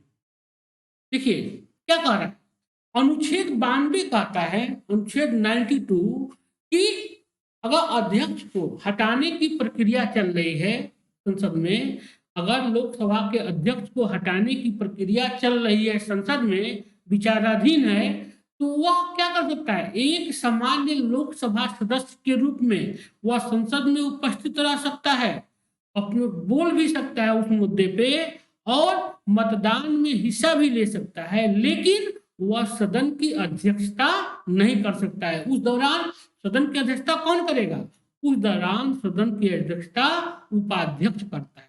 और अध्यक्ष जो क्या होता है, एक सामान्य सदस्य के रूप में ही भाग ले सकता है, क्योंकि उसके खिलाफ क्या है, महाभियोग चल रहा है। यह किसमें कहा गया है, यह संविधान के अनुच्छेद 92 में कहा गया। अब लोकसभा अध्यक्ष की शक्तियां और कार्य क्या हैं। लोकसभा अध्यक्ष की शक्तियां और कार्य, लोकसभा का अध्यक्ष सदन का पीठासीन अधिकारी होता है। इस प्रकार वह सदन का एक सर्वोच्च अधिकारी है। अध्यक्ष का पद सम्मान, प्रतिष्ठा एवं गरिमा से युक्त है, जिससे विभिन्न स्रोतों एवं शक्तियां प्राप्त। पहला, संसदीय परंपराएं। जो शक्तियां संसदीय परंपराएं, लोकसभा का अध्यक्ष सदन की सभी बैठकों की अध्यक्षता करता है तथा सदन की कार्रवाई का संचालन करता है। इस सदन क्या है, ये लोकसभा अध्यक्ष की शक्तियां हैं। पहला, संसदीय परंपराएं। उसमें क्या है कि लोकसभा का अध्यक्ष जो होता है वो सदन की सभी बैठकों का अध्यक्षता करता है और सदन की कार्रवाई का संचालन करता है। दूसरा, यदि सदन की बैठक के लिए गणपूर्ति अर्थात सदन की कुल सदस्य संख्या का 10वां भाग उपस्थित नहीं है तो अध्यक्ष का यह कर्तव्य है कि वह सदन की ओर स्थगित कर दे अथवा गणपूर्ति होने तक बैठक को निलंबित कर दे। गणपूर्ति का मतलब क्या होता है, भाई कहा गया है ना कि कम से कम 1/10 सदस्य अगर नहीं बैठक में भाग लेते हैं तब तक संसद का सत्र शुरू नहीं होगा। मतलब 550 सदस्यों में से कम 55 जो सदस्य होने चाहिए वह उपस्थित होने ही चाहिए। अगर नहीं होते हैं तो संसद सत्र को आहूत कर दिया जाएगा मतलब समाप्त कर दिया जाएगा या उसको निलंबित कर दिया जाएगा। यह लोकसभा अध्यक्ष को पावर दिया गया है। तीसरा, वह सदन के नेता से परामर्श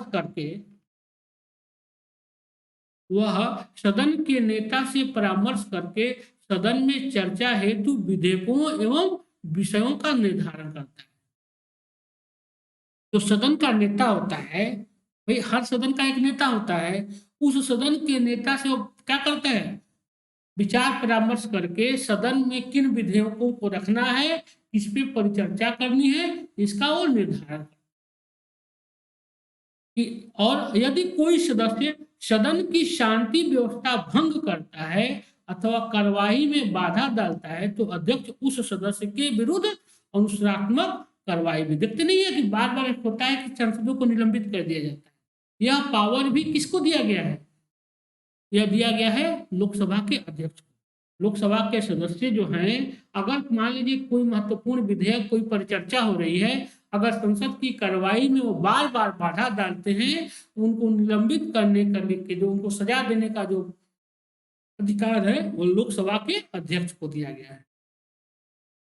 अगला है, लोकसभा का अध्यक्ष संसद के दोनों सदनों की संयुक्त बैठक की अध्यक्षता करते हैं। बहुत बड़ी बात है, सोचिए, यह क्या है, राज्यसभा के सभापति पर सुपरसीड है। मतलब क्या है कि लोकसभा निम्न सदन होते हुए भी जब लोकसभा और राज्यसभा की संयुक्त बैठक बुलाई जाती है तो उसकी अध्यक्षता सभापति राज्यसभा का नहीं कौन करता है, लोकसभा का अध्यक्ष करता है। यह क्या है, लोकसभा का सुपरसीड है राज्यसभा। क्या है कि किसी विधेयक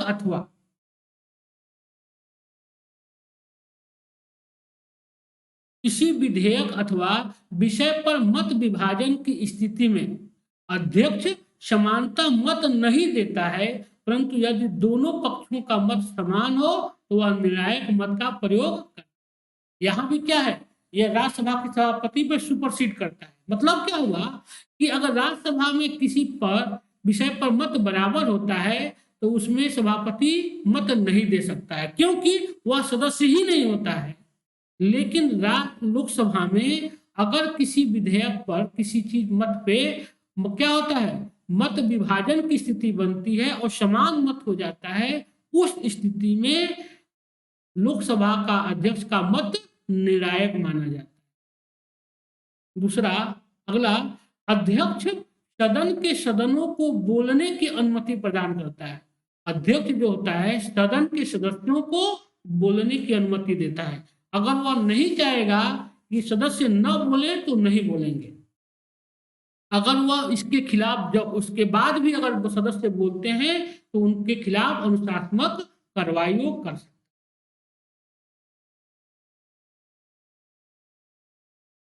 वही कारण है कि वह किसी भी सदस्य को अपना भाषण बीच में ही समाप्त करने के लिए कह सकता है अथवा किसी सदस्य द्वारा की गई टिप्पणी को सदन की कार्यवाही से वो बाहर भी कर सकता है। यह पावर दिया गया है किसको, लोकसभा के अध्यक्ष को।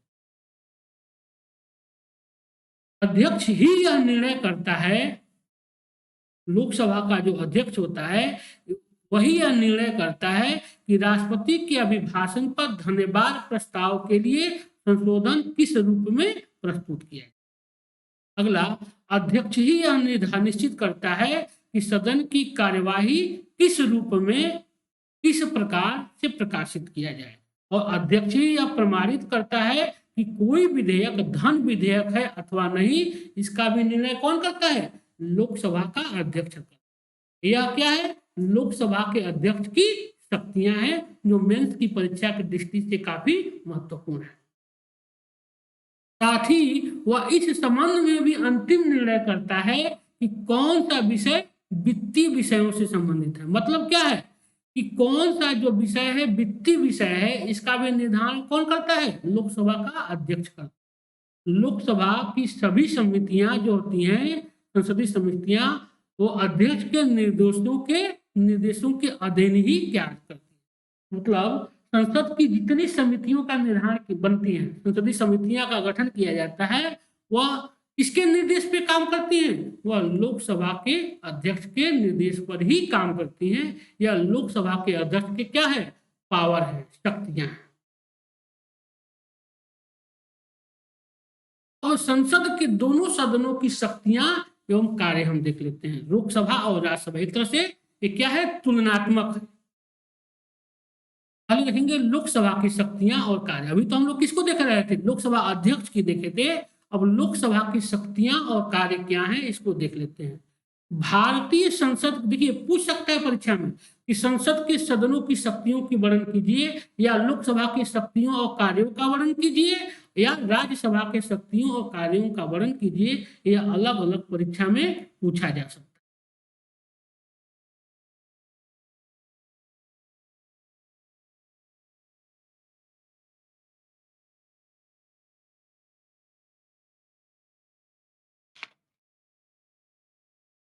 नमस्कार, आप लोगों को एक बार फिर मैं अमित कुमार सिंह आप लोगों का स्वागत करता हूं। दोस्त देखिए, मैं एनसीईआरटी बेस्ड पढ़ा रहा हूं। यहाँ पे जो भी पढ़ा रहा हूं आप लोगों को, इसमें फिलहाल मैं एनसीईआरटी बेस्ड पढ़ा रहा हूं।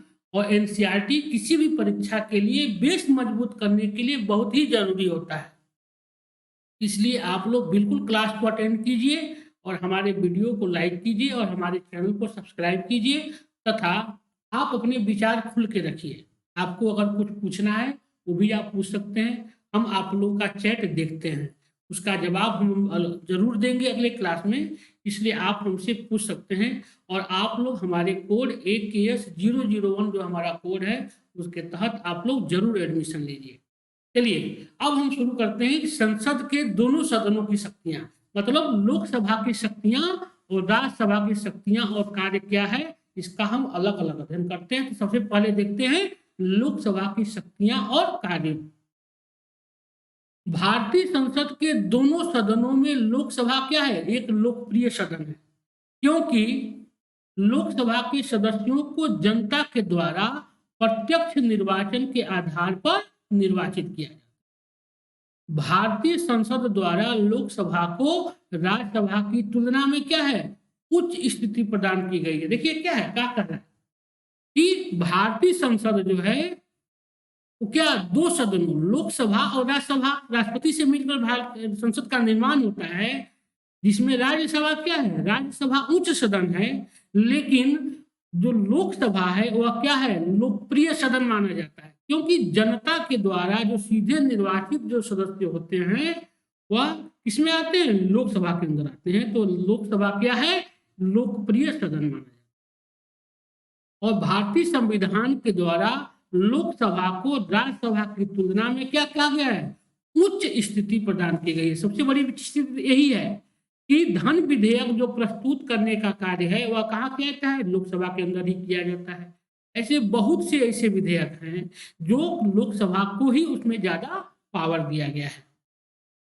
संसद और लोकसभा, वही चीज अभी बताया, जो संसद लोकसभा राज्यसभा और राष्ट्रपति से मिलकर बनती है, परंतु लोकसभा संसद की सर्वाधिक महत्वपूर्ण इकाई है। लोकसभा की शक्तियों तथा उसके कार्यों का अध्ययन निम्नलिखित रूपों में किया जा सकता है। अब हम एक एक करके लोकसभा की शक्तियों और उसके कार्यों का अध्ययन करेंगे। यह मेंस की दृष्टि से काफी महत्वपूर्ण है। प्रीलिम्स में तो पूछा ही जाता है, मेंस की दृष्टि से भी यह काफी महत्वपूर्ण है। लोकसभा की विधायी शक्तियां, पहला जो है वह है लोकसभा की विधायी शक्तियां। शक्तियों में संविधान के अनुसार भारतीय संसद संघ सूची, समवर्ती सूची और अवशिष्ट विषयों और कुछ परिस्थितियों में राज्य सूची के विषयों पर कानून का निर्माण कर सकती है। क्या कह रहा है कि लोकसभा की जो विधायी शक्तियां हैं उसके तहत भारतीय संसद जो होती है संघ सूची के विषय, समवर्ती सूची के विषय और अवशिष्ट विषयों के साथ साथ कुछ परिस्थितियों में राज्य सूची, देखिए राज्य सूची के विषय पर कानून कब बनता है? केंद्र संसद बनाती है कि अगर इसकी अनुमति राज्य दे तब, अगर राज्य इसकी अनुमति देता है तो राज्य सूची के विषय पर कानून संसद बना सकती है। दूसरी चीज कि अगर राज्य में कोई सरकार ही नहीं है, उस स्थिति में अगर किसी कानून की जरूरत है, उसको कौन बनाता है? उसको संसद बनाती है। यह पावर दिया गया है किसको? संसद। दूसरा है कि संविधान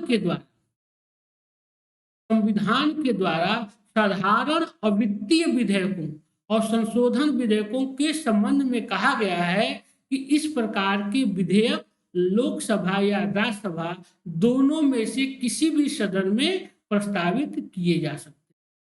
और वित्तीय मतलब क्या? वित्त विधेयक जो हैं वो केवल लोकसभा में पारित होते हैं, प्रस्तावित किए जाते हैं। वित्त विधेयक जो होते हैं, जैसे मान लीजिए धन विधेयक हो गया या वित्त से संबंधित कोई भी विधेयक होगा, उसको कहाँ पहले प्रस्तुत किया जाएगा? लोकसभा में किया जाएगा। लेकिन अवित्तीय विधेयक मतलब अन्य कोई विधेयक है, वह लोकसभा में संशोधन के लिए लोकसभा या राज्यसभा दोनों में किसी भी सदन में उसको प्रस्तावित किया जा सकता है। और दोनों सदनों में पारित होने पर वो राष्ट्रपति के हस्ताक्षर के लिए भेजे जाते हैं। अगर राष्ट्रपति उस पर हस्ताक्षर कर देते हैं तो वह क्या हो जाता है? कानून का रूप ले लेता है।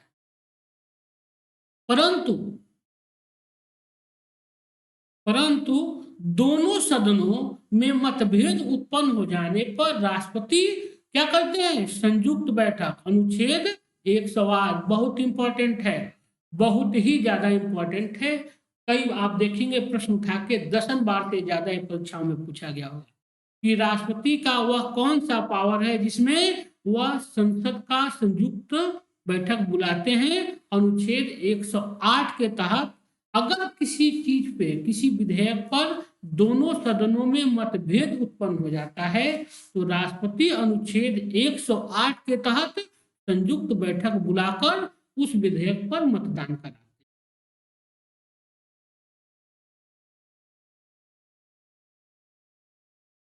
अगला है कि लोकसभा का सदस्य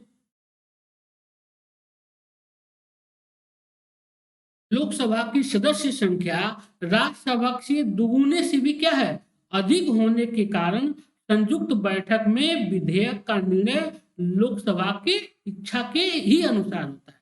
अगर मान लीजिए कि पूरी लोकसभा है वो किसी विधेयक के पक्ष में है, अगर राज्यसभा में उसे क्या है? पारित नहीं किया दिया जाता है, लेकिन जब संयुक्त बैठक बुलाया जाता है तो लोकसभा की सदस्य संख्या क्या है? राज्यसभा के दुगुने से भी ज्यादा है, तो वह ऐसे भी पारित कर लेती है। तो इसमें क्या है? राज्यसभा पे लोकसभा क्या कर रहा है? सुपरसीड कर रहा है। मान लीजिए कि लोकसभा क्या होता है, मान लीजिए कोई विधेयक लोकसभा में पारित किया गया तो वह राज्यसभा में भेजा जाता है। राज्यसभा में मान लीजिए कि वह विवादित हो जाता है, पारित नहीं हो पाता है, तो इसके लिए क्या करेंगे? राष्ट्रपति अनुच्छेद 108 के तहत संयुक्त बैठक बुलाएंगे और संयुक्त बैठक में क्या करेंगे कि राज्यसभा के न चाहते हुए भी लोकसभा उसको पारित कर लाने जाएगी। इसलिए पारित कराई जाएगी कि बहुमत के आधार पे लोकसभा की जो संख्या है वो राज्यसभा से दूनी से भी ज्यादा है, तो ऐसे भी पास करा ले जाएगी उसको। तो यहाँ पे क्या हो गया? राज्यसभा पे लोकसभा सुपरसीड कर गया। इस प्रकार कानून निर्माण के संबंध में अंतिम शक्ति किसमें है? लोकसभा को ही प्राप्त है। राज्यसभा साधारण विधेयक को अधिकतम 6 माह तक ही रोक सकती है।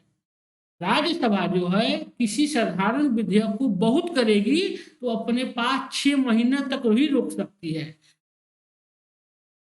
व्यवहार में के अंतर्गत अब तक सभी महत्वपूर्ण विधेयक लोकसभा में ही क्या किए जाते हैं? प्रस्तावित किए जाते रहे हैं। लोकसभा की वित्तीय शक्ति, लोकसभा की जो है वित्तीय शक्ति देखते हैं। भारतीय संविधान में वित्तीय शक्ति मुख्यतः लोकसभा को ही प्रदान की गई है। इस संबंध में राज्यसभा का महत्व की स्थिति क्या है? महत्वहीन है। वित्तीय स्थिति मतलब क्या होगा कि भाई धन विधेयक से लेके कोई भी वित्त विधेयक जो होगा उसका प्रस्तुतिकरण कहाँ किया जाएगा? वो लोकसभा में किया जाएगा। कौन सा विधेयक धन विधेयक है, कौन सा विधेयक वित्त विधेयक है, इसका भी निर्णय कौन करेगा? लोकसभा ही करता है। इस संबंध में राज्यसभा क्या होती है? महत्वहीन हो जाती है। अनुच्छेद 109 के अनुसार वित्त विधेयक लोकसभा में ही प्रस्तुत किए जा सकते हैं, राज्यसभा में नहीं। भाई वित्त अनुच्छेद 109 कहता है कि जो वित्त विधेयक हैं वो केवल लोकसभा में ही प्रस्तुत किए जाते हैं, लोकसभा राज्यसभा में नहीं। वार्षिक बजट और अनुदान संबंधी मांगे भी लोकसभा के समक्ष ही रखी जाती हैं और इनसे संबंधित व्यय की स्वीकृति देने का अधिकार किसको है? लोकसभा को ही प्राप्त।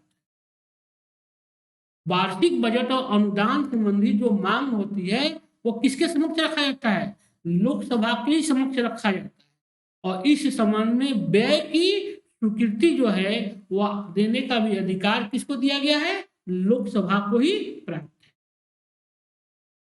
कार्यपालिका पर नियंत्रण की शक्ति, लोकसभा की शक्ति में ये भी है, संसद की शक्ति में क्या कि कार्यपालिका पर नियंत्रण की शक्ति। भारतीय संविधान के द्वारा संसदीय व्यवस्था की स्थापना की गई है, अतः संविधान के अनुसार संघीय कार्यपालिका अर्थात मंत्रिमंडल संसद के प्रति क्या होता है? उत्तरदायी। संसद अनेक प्रकार के कार्यपालिका अनेक प्रकार से कार्यपालिका पर क्या करती है? नियंत्रण रख सकती है और सदन के सदस्य मंत्रियों से सहकारी नीति के संबंध में, सरकार के कार्यों के संबंध में प्रश्न पूछ सकते हैं और उसकी आलोचना कर सकते हैं। क्या कर रहा है? संसद जो है वो संसद के जो सदस्य होते हैं, संसद अनेक प्रकार से क्या करती है? वो कार्यपालिका पर नियंत्रण स्थापित रख सकती है। संसद के जो सदस्य होते हैं वो मंत्रियों से जो सरकार की जो नीति चल रही है उसके संबंध में प्रश्न पूछ सकते हैं, सरकार की आलोचना कर सकते हैं। यह उनको अधिकार दिया गया है, उससे उनको वंचित नहीं किया जा सकता।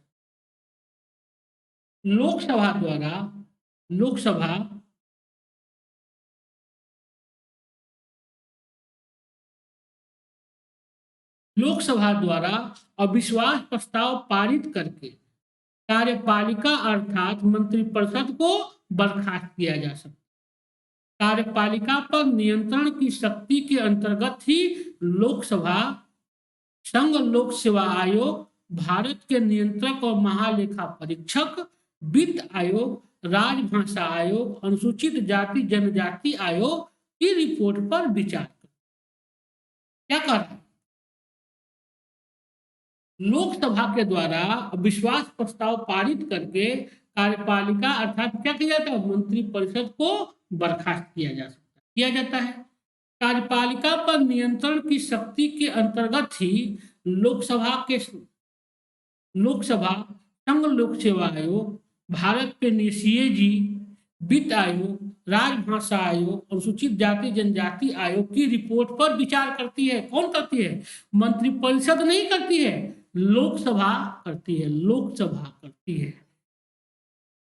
और लोकसभा के अंदर पक्ष और विपक्ष दोनों सदस्य आते हैं। अगला है संविधान संशोधन की संबंधित शक्ति। किसके पास? संविधान, ये भी संसद के पास है।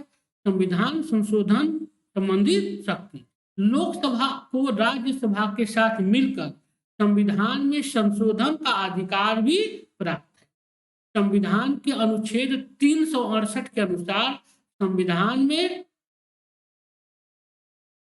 संशोधन का कार्य संसद के द्वारा किया जाता है। संशोधन का जो प्रस्ताव है संसद के किसी भी सदन में प्रस्तावित किया जा सकता है।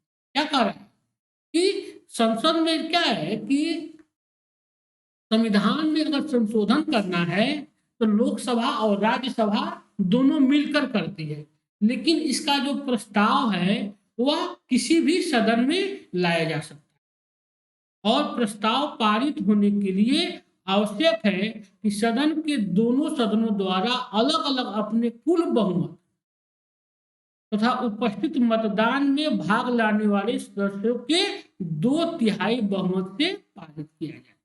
क्या कह रहा है कि अगर संविधान संशोधन विधेयक है तो उसमें क्या होना चाहिए कि संयुक्त इस पे बैठक नहीं बुलाई जा सकती है। पूछता है एग्जाम में कि निम्नलिखित में से किस विधेयक को अगर पास करना हो तो उसमें संयुक्त बैठक का प्रावधान नहीं किया गया है, तो यही है कि संविधान संशोधक विधेयक पास करने के लिए संयुक्त बैठक की आयोजना नहीं की जा सकती है। इसके लिए दोनों में सदनों में, मतलब लोकसभा और राज्यसभा दोनों में उपस्थित सदस्यों के 2/3 सदस्यों के द्वारा इसका मनोनयन आवश्यक है, तभी वो संविधान संशोधन विधेयक पास हो पाए। अब हम पढ़ेंगे, अभी तक तो लोकसभा की शक्तियां पढ़ रहे थे, अब पढ़ेंगे राज्यसभा की शक्तियां एवं कार्य। यद्यपि राज्यसभा संसद का उच्च सदन है, परंतु इसकी रचना लोकसभा के सहयोगी और सहायक सदन के रूप में की गई है। राज्यसभा में निहित प्रमुख शक्तियां उनके द्वारा संपन्न किए जाने का कार्य निम्नवत है। क्या है? राज्यसभा भले ही उच्च सदन है, लेकिन इसकी रचना लोकसभा के एक सहयोगी सदन के रूप में ही की गई है, और राज्यसभा में निहित जो प्रमुख शक्तियां हैं उसके द्वारा संपन्न किए जाने वाले कार्य क्या हैं, उसको हम देखते हैं। पहला है विधायी शक्तियां। पहला है राज्यसभा की शक्तियों में इसकी क्या विधायी शक्तियां हैं। राज्यसभा भी विधि निर्माण संबंधी कार्य करती है। क्या करती है? संविधान के में वित्तीय विषयों को छोड़कर शेष विषयों के संबंध में राज्यसभा लोकसभा के समान ही शक्तियां प्रदान की गई। क्या कह रहा है? कह रहा है कि केवल अगर वित्तीय विषय को छोड़ दिया जाए, धन विधेयक को छोड़ दिया जाए, वित्त विधेयक को छोड़ दिया जाए, तो लोकसभा और राज्यसभा को समान शक्ति दी गई है। किसमें? विषयों पर कानून बनाने के लिए, अन्य विषयों पर समान है विधेयकों पर। दूसरा है संविधान संशोधन की शक्ति। राज्यसभा को संविधान में संशोधन के संबंध में लोकसभा के बराबर शक्ति प्रदान की गई है। भाई क्या अभी हम लोग पढ़े हैं कि अगर संविधान में संशोधन करना हो तो लोकसभा और राज्यसभा दोनों में अलग अलग 2/3 बहुमत से पास होना चाहिए। और दूसरी चीज इसमें संयुक्त बैठक का प्रावधान नहीं है। इस स्थिति में यहाँ पे संविधान संशोधन विधेयक पे लोकसभा और राज्यसभा क्या होती है? बराबर शक्तिशाली। तीसरा है वित्तीय शक्तियां। राज्यसभा को लोकसभा की तुलना में अत्यंत सीमित वित्तीय शक्तियां प्राप्त, ये तो विदित है भाई, क्योंकि धन विधेयक लोकसभा में ही पारित किया जाता है, प्रस्तुत किया जाता है। वित्त विधेयक लोकसभा में, लोकसभा ही यह निर्धारित करता है कि कौन सा विधेयक धन विधेयक है कि नहीं है, और ज्यादा से ज्यादा 14 दिन तक ही धन विधेयक को अपने पास लटका कर रख सकता है राज्यसभा। इसीलिए वित्तीय विधेयक के संबंध में राज्यसभा की जो शक्तियां क्या है वो सीमित हैं। अगला है कि राज्यसभा में धन विधेयक, वही जो भी हम चीज बताए हैं, राज्यसभा में धन विधेयकों को प्रस्तावित नहीं किया जा सकता, परंतु लोकसभा द्वारा पारित धन विधेयकों पर राज्यसभा 14 दिनों तक विचार विमर्श कर सकती है। राज्यसभा ऐसे विधेयकों पर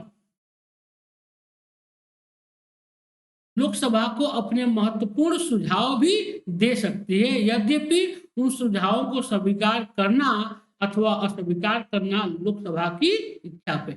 मान लीजिए कि कोई धन विधेयक है, वह पारित करने के बाद, लोकसभा से पारित होने के बाद अगर राज्यसभा में आता है तो राज्यसभा उस पर 14 दिनों तक विचार कर सकती है, और उसके दौरान वह कुछ सुझाव दे सकती है। लेकिन उस सुझावों को मानना या न मानना इस पे लोकसभा पर निर्भर करता है। अगर लोकसभा को लगता है कि यह विचार जो है माननी चाहिए तो वह संशोधन कर सकती है, विचार कर सकती है। अगर नहीं मानने चाहिए तो उस पर वो हटा सकती है, त्याग कर सकती है। चौथा है कि कार्यपालिका संबंधी शक्तियां। राज्यसभा की कार्यपालिका संबंधी शक्तियां। भारतीय संसदीय व्यवस्था में मंत्रिपरिषद संसद के लोकप्रिय सदन अर्थात लोकसभा के प्रति सामूहिक रूप से सदा। ये कहने का मतलब क्या हुआ भारतीय संसदीय व्यवस्था में हम देखते हैं कि भले ही सदस्य राज्यसभा का हो, अगर राज्यसभा का सदस्य है, अगर वह सरकार में मंत्रिपरिषद का सदस्य है, कैबिनेट का सदस्य है, वह अपने सदन के प्रति जिम्मेदार नहीं होता है, लोकसभा के प्रति सामूहिक रूप से उत्तरदायी होता है। या मंत्रिपरिषद जो होती है वह लोकसभा के प्रति सामूहिक रूप से जिम्मेदार होती है। अगर किसी मंत्री के खिलाफ अविश्वास प्रस्ताव पारित हो जाता है तो लोकसभा में, राज्यसभा में नहीं, लोकसभा में, तो पूरे मंत्रिपरिषद को इस्तीफा देना होता है। कहने का मतलब ये हुआ कि पूरी मंत्रिपरिषद जो होती है वह संसद के लोकप्रिय सदन अथवा लोकसभा के प्रति ही जिम्मेदार होती है, उत्तरदायी। पांचवा है, राज्यसभा के सदस्य मंत्रियों से प्रश्न अथवा पूरक प्रश्न पूछ सकते हैं और उनकी नीतियों एवं कृतियों की आलोचना भी कर सकते हैं। यह पावर दिया गया है राज्यसभा के सदस्यों का कि राज्यसभा के जो सदस्य होते हैं वह मंत्रियों, भले ही मंत्री जो है क्या है, वो लोकसभा के प्रति जिम्मेदार हो, उत्तरदायित्व हो, लेकिन राज्यसभा के सदस्य भी उनसे प्रश्न पूछ सकते हैं, उनको राज्यसभा में बुला सकते हैं और उनकी आलोचना भी कर सकते हैं। यह शक्ति राज्यसभा को दी गई है। है विशेष शक्तियां। ये राज्यसभा की देखते हैं कि क्या विशेष शक्तियां हैं। राज्यों के प्रतिनिधि होने के कारण राज्यसभा को दो विशेष अधिकार प्राप्त है जो लोकसभा को प्राप्त नहीं है। मतलब यहाँ पे क्या है, यहाँ पे राज्यसभा सुपरसीड है इस पे लोकसभा। पहला है अनुच्छेद 249। अनुच्छेद 249 के अनुसार राज्यसभा उपस्थित और मत देने वाले सदस्यों के 2/3 बहुमत से राज्य सूची के किसी विषय को राष्ट्रीय महत्व की घोषित कर सकती है, जिससे संसद को उस विषय पर कानून बनाने की शक्ति प्राप्त हो। मान लीजिए कि अगर राज्य विषय के नियम, राज्य विषय पर कोई कानून बनाना है तो इसके लिए कौन करेगा सूचित? राज्यसभा करती है। राज्यसभा उसको 2/3 बहुमत से क्या करती है, राष्ट्रीय विषय, महत्व का विषय घोषित करती है उस चीज को, उस विषय को, तभी उस पे संसद क्या करती है, कानून बना सकती है। यह अनुच्छेद 249 कहता है। यह क्या है, राज्यसभा की एक बहुत बड़ी शक्ति है। दूसरा कि संविधान के अनुच्छेद 312 के अनुसार, बहुत इंपॉर्टेंट है, बहुत बार एग्जाम में पूछा गया है, 312 के अनुसार राज्यसभा 2/3 बहुमत से प्रस्ताव पारित करके नई अखिल भारतीय सेवा की स्थापित करने का अधिकार केंद्रीय सरकार को दे सकती है। क्या है, अखिल भारतीय सेवाओं का सृजन, अनुच्छेद 312। अखिल भारतीय सेवाओं का सृजन, अनुच्छेद 312, बहुत बार एग्जाम में यह पूछा गया है। इसका भी अधिकार किसको दिया गया है, यह राज्यसभा का पावर है। राज्यसभा जब तक इस प्रकार का प्रस्ताव पारित न कर दे तब तक संसद या भारत सरकार किसी नई अखिल भारतीय सेवा की स्थापना नहीं कर सकती। मतलब अखिल भारतीय सेवाओं का सृजन करने का जो अधिकार दिया गया है अनुच्छेद 312 के अनुसार, वह किसको दिया गया है, राज्यसभा को दिया गया है। राज्यसभा जब तक इस पे तब तक कोई प्रस्ताव पारित नहीं कर देती है तब तक संसद इस विषय पर कोई कानून नहीं बना सकती है या वह नई अखिल भारतीय सेवा की स्थापना नहीं कर सकती। तो यह परीक्षा की दृष्टि से महत्वपूर्ण है। तो हम देख लेते हैं कि कुछ संसदीय समितियों को भी देख लेते हैं जो परीक्षा की दृष्टि से काफी महत्वपूर्ण होती हैं। पहला संसदीय समिति में लोक लेखा समिति। पहली समिति हम देखते हैं लोक या वित्तीय समिति होती है। या मैं यहाँ पे देख रहा हूँ संसदीय समितियों में क्या, वित्तीय समितियों को सबसे पहला है लोक लेखा समिति। यह सबसे पुरानी वित्तीय समिति है। यह समिति वर्ष 1921 से कार्य कर रही है। कौन, लोक लेखा समिति। जब पहली बार भारत में विधानसभा का गठन किया गया था कब? अभी हम लोग पढ़े थे। कब किया गया था बताइए? 1935 के अधिनियम के तहत। तो लोक लेखा समिति में कुल 22 सदस्य भाई क्या है किया गया था, उस समय किया गया था। लोक लेखा समिति में कितने सदस्य होते हैं? 22 सदस्य होते हैं। पीटी की दृष्टि से बहुत इंपॉर्टेंट है, बहुत बार परीक्षा में पूछा गया है कि लोक लेखा समिति के कितने सदस्य होते हैं। वो होते हैं 22 सदस्य, जिसमें से 15 किससे होते हैं? लोकसभा से। 15 सदस्य होते हैं लोकसभा से और 7 सदस्य राज्यसभा से आते हैं, परंतु यह समिति लोकसभा की समिति कहलाती है। भले ही इसमें राज्यसभा के सदस्य आते हैं, लेकिन यह किसकी समिति कही जाती है? लोकसभा की समिति होती है। इसमें 22 सदस्य होते हैं, 15 लोकसभा से और 7 राज्यसभा से होते हैं। लोकसभा समिति जो होती है, लोक लेखा समिति के सदस्यों का चुनाव दोनों सदनों द्वारा एकल संक्रमणीय मत पद्धति के द्वारा आनुपातिक रूप से किया जाता है। इसमें समानतः सभी दलों के प्रतिनिधि होते हैं, परंतु कोई मंत्री लोक लेखा समिति का सदस्य नहीं हो सकता है। वर्ष 1967 के बाद से इस समिति का अध्यक्ष विपक्ष दल के किसी सदस्य को ही चुना जाता है। क्या कह रहा है कि इसका जो लोक लेखा समिति के सदस्यों का जो चुनाव होता है, वो भी किसके द्वारा होता है? एकल संक्रमणीय मत पद्धति के द्वारा अनुपातिक प्रतिनिधि के रूप में किया जाता है। दूसरा, इसमें यह कह रहा है कि लोक लेखा समिति का जो सदस्य होगा, किसी मंत्री को नहीं बनाया जा सकता। तीसरा चीज कि 1967 के बाद से इस समिति का जो अध्यक्ष होता है, वो हमेशा विपक्ष का नेता ही, विपक्ष का सदस्य ही चुना जाता है। समिति के अध्यक्ष का चुनाव लोकसभा अध्यक्ष द्वारा किया जाता है। लोक लेखा समिति का कार्यकाल क्या होता है? 1 साल होता है, 1 वर्ष होता है। इसका कार्य क्या होता है? भारत में संघ और राज्यों के लेखा परीक्षण का अधिकार इसको भारत के नियंत्रक महालेखा परीक्षक सीएजी को दिया गया है। यह समिति जो होती है, कौन? लोक लेखा समिति नियंत्रक महालेखा परीक्षक द्वारा प्रस्तुत की गई रिपोर्ट का क्या करती है? परीक्षण करती है। इसका कार्य क्या है? लोक लेखा समिति एक वित्तीय समिति है। इसका यही कार्य है कि सीएजी के द्वारा जो रिपोर्ट प्रस्तुत किया जाता है, उसका ये क्या करती है? परीक्षण करती है।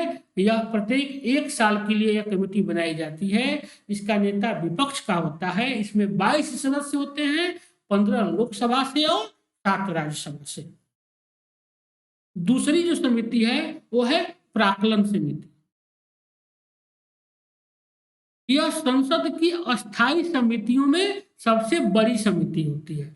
इसमें कितने सदस्य होते हैं?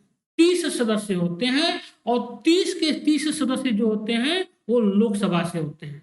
यह संसद की सबसे बड़ी समिति है। याद रखिएगा, एक क्वेश्चन पूछता है, प्राक्कलन समिति जो है कितने सदस्य होते हैं? 30 सदस्य होते हैं। यह संसद की सबसे बड़ी समिति है। अर्थात इस समिति का गठन केवल लोकसभा के सदस्यों, सत्ता पक्ष और विपक्ष, मुख्यतः सत्ता पक्ष से किया जाता है। इस समिति का गठन सर्वप्रथम 1950 में किया गया था। इस समिति का कार्यकाल भी 1 वर्ष होता है। इस समिति में सरकार का कोई मंत्री सदस्य नहीं हो सकता। प्राक्कलन समिति सबसे बड़ी समिति है। इसमें लगभग सत्ता पक्ष के ही लोग होते हैं। इस समिति का गठन 1950 में किया गया था और इसका भी कार्यकाल 1 वर्ष होता है। इस समिति में सरकार का कोई मंत्री सदस्य नहीं हो सकता है। सत्तारूढ़ दल का कोई सदस्य ही इसका अध्यक्ष होता है। प्राक्कलन समिति का जो अध्यक्ष होता है, कौन होता है? सत्तारूढ़ दल का ही कोई सदस्य इसका अध्यक्ष होता है। सरकार के द्वारा लोकसभा में बजट प्रस्तुत करने के बाद इस समिति का गठन किया जाता है। यह समिति भी सरकार की नीतियों की आलोचना नहीं करती है। लोकसभा समिति, लोक लेखा समिति एवं प्राक्कलन समिति दोनों परस्पर एक दूसरे के पूरक की भूमिका निभाती हैं, क्योंकि लोक लेखा समिति व्यय पर नियंत्रण तथा प्राक्कलन समिति व्यय के आकलन को नियंत्रित करने का कार्य करती है। इसीलिए इसको क्या कहा जाता है, लोक लेखा समिति और प्राक्कलन समिति को संसद की जुड़वा बहन कहा जाता है। संसद की जुड़वा बहन कहा जाता है। दोनों का काम क्या है, एक क्या करती है, व्यय पर नियंत्रण करती है, और एक क्या करती है, आय का व्यय का आकलन करती है। प्राक्कलन समिति जो होती है वो व्यय का आकलन करती है, और लोक लेखा समिति जो होती है वो व्यय पर नियंत्रण करती है। इसीलिए इनको संसद की जुड़वा बहन कहा जाता है। प्राक्कलन समिति में 30 सदस्य होते हैं, तीनों के तीनों 30 सत्ता पक्ष से होते हैं, और इसका जो अध्यक्ष होता है वो हमेशा सत्ता पक्ष का होता है। और जो प्राक्कलन समिति जो है वह कभी भी सरकार की आलोचना नहीं करती है। इस तरह हम आज का हमारा जो चैप्टर है संसद यही समाप्त होता है। कल अब हम पढ़ेंगे, क्या पढ़ेंगे, राज्यपाल पढ़ेंगे। कल से अब हम राज्यपाल पढ़ेंगे। इसी के साथ आज का क्लास हम समाप्त करते हैं। मैं अमित कुमार सिंह आप लोगों का स्वागत करता हूं। दोस्त, आप लोग हमारे वीडियो को जरूर लाइक कीजिए और हमारे चैनल को सब्सक्राइब कीजिए, और हमारे कोड AKS001 जो हमारा कोड है उसके तहत आप जरूर एडमिशन लीजिए। इसी के साथ आज का क्लास हम समाप्त करते हैं। नमस्कार, धन्यवाद।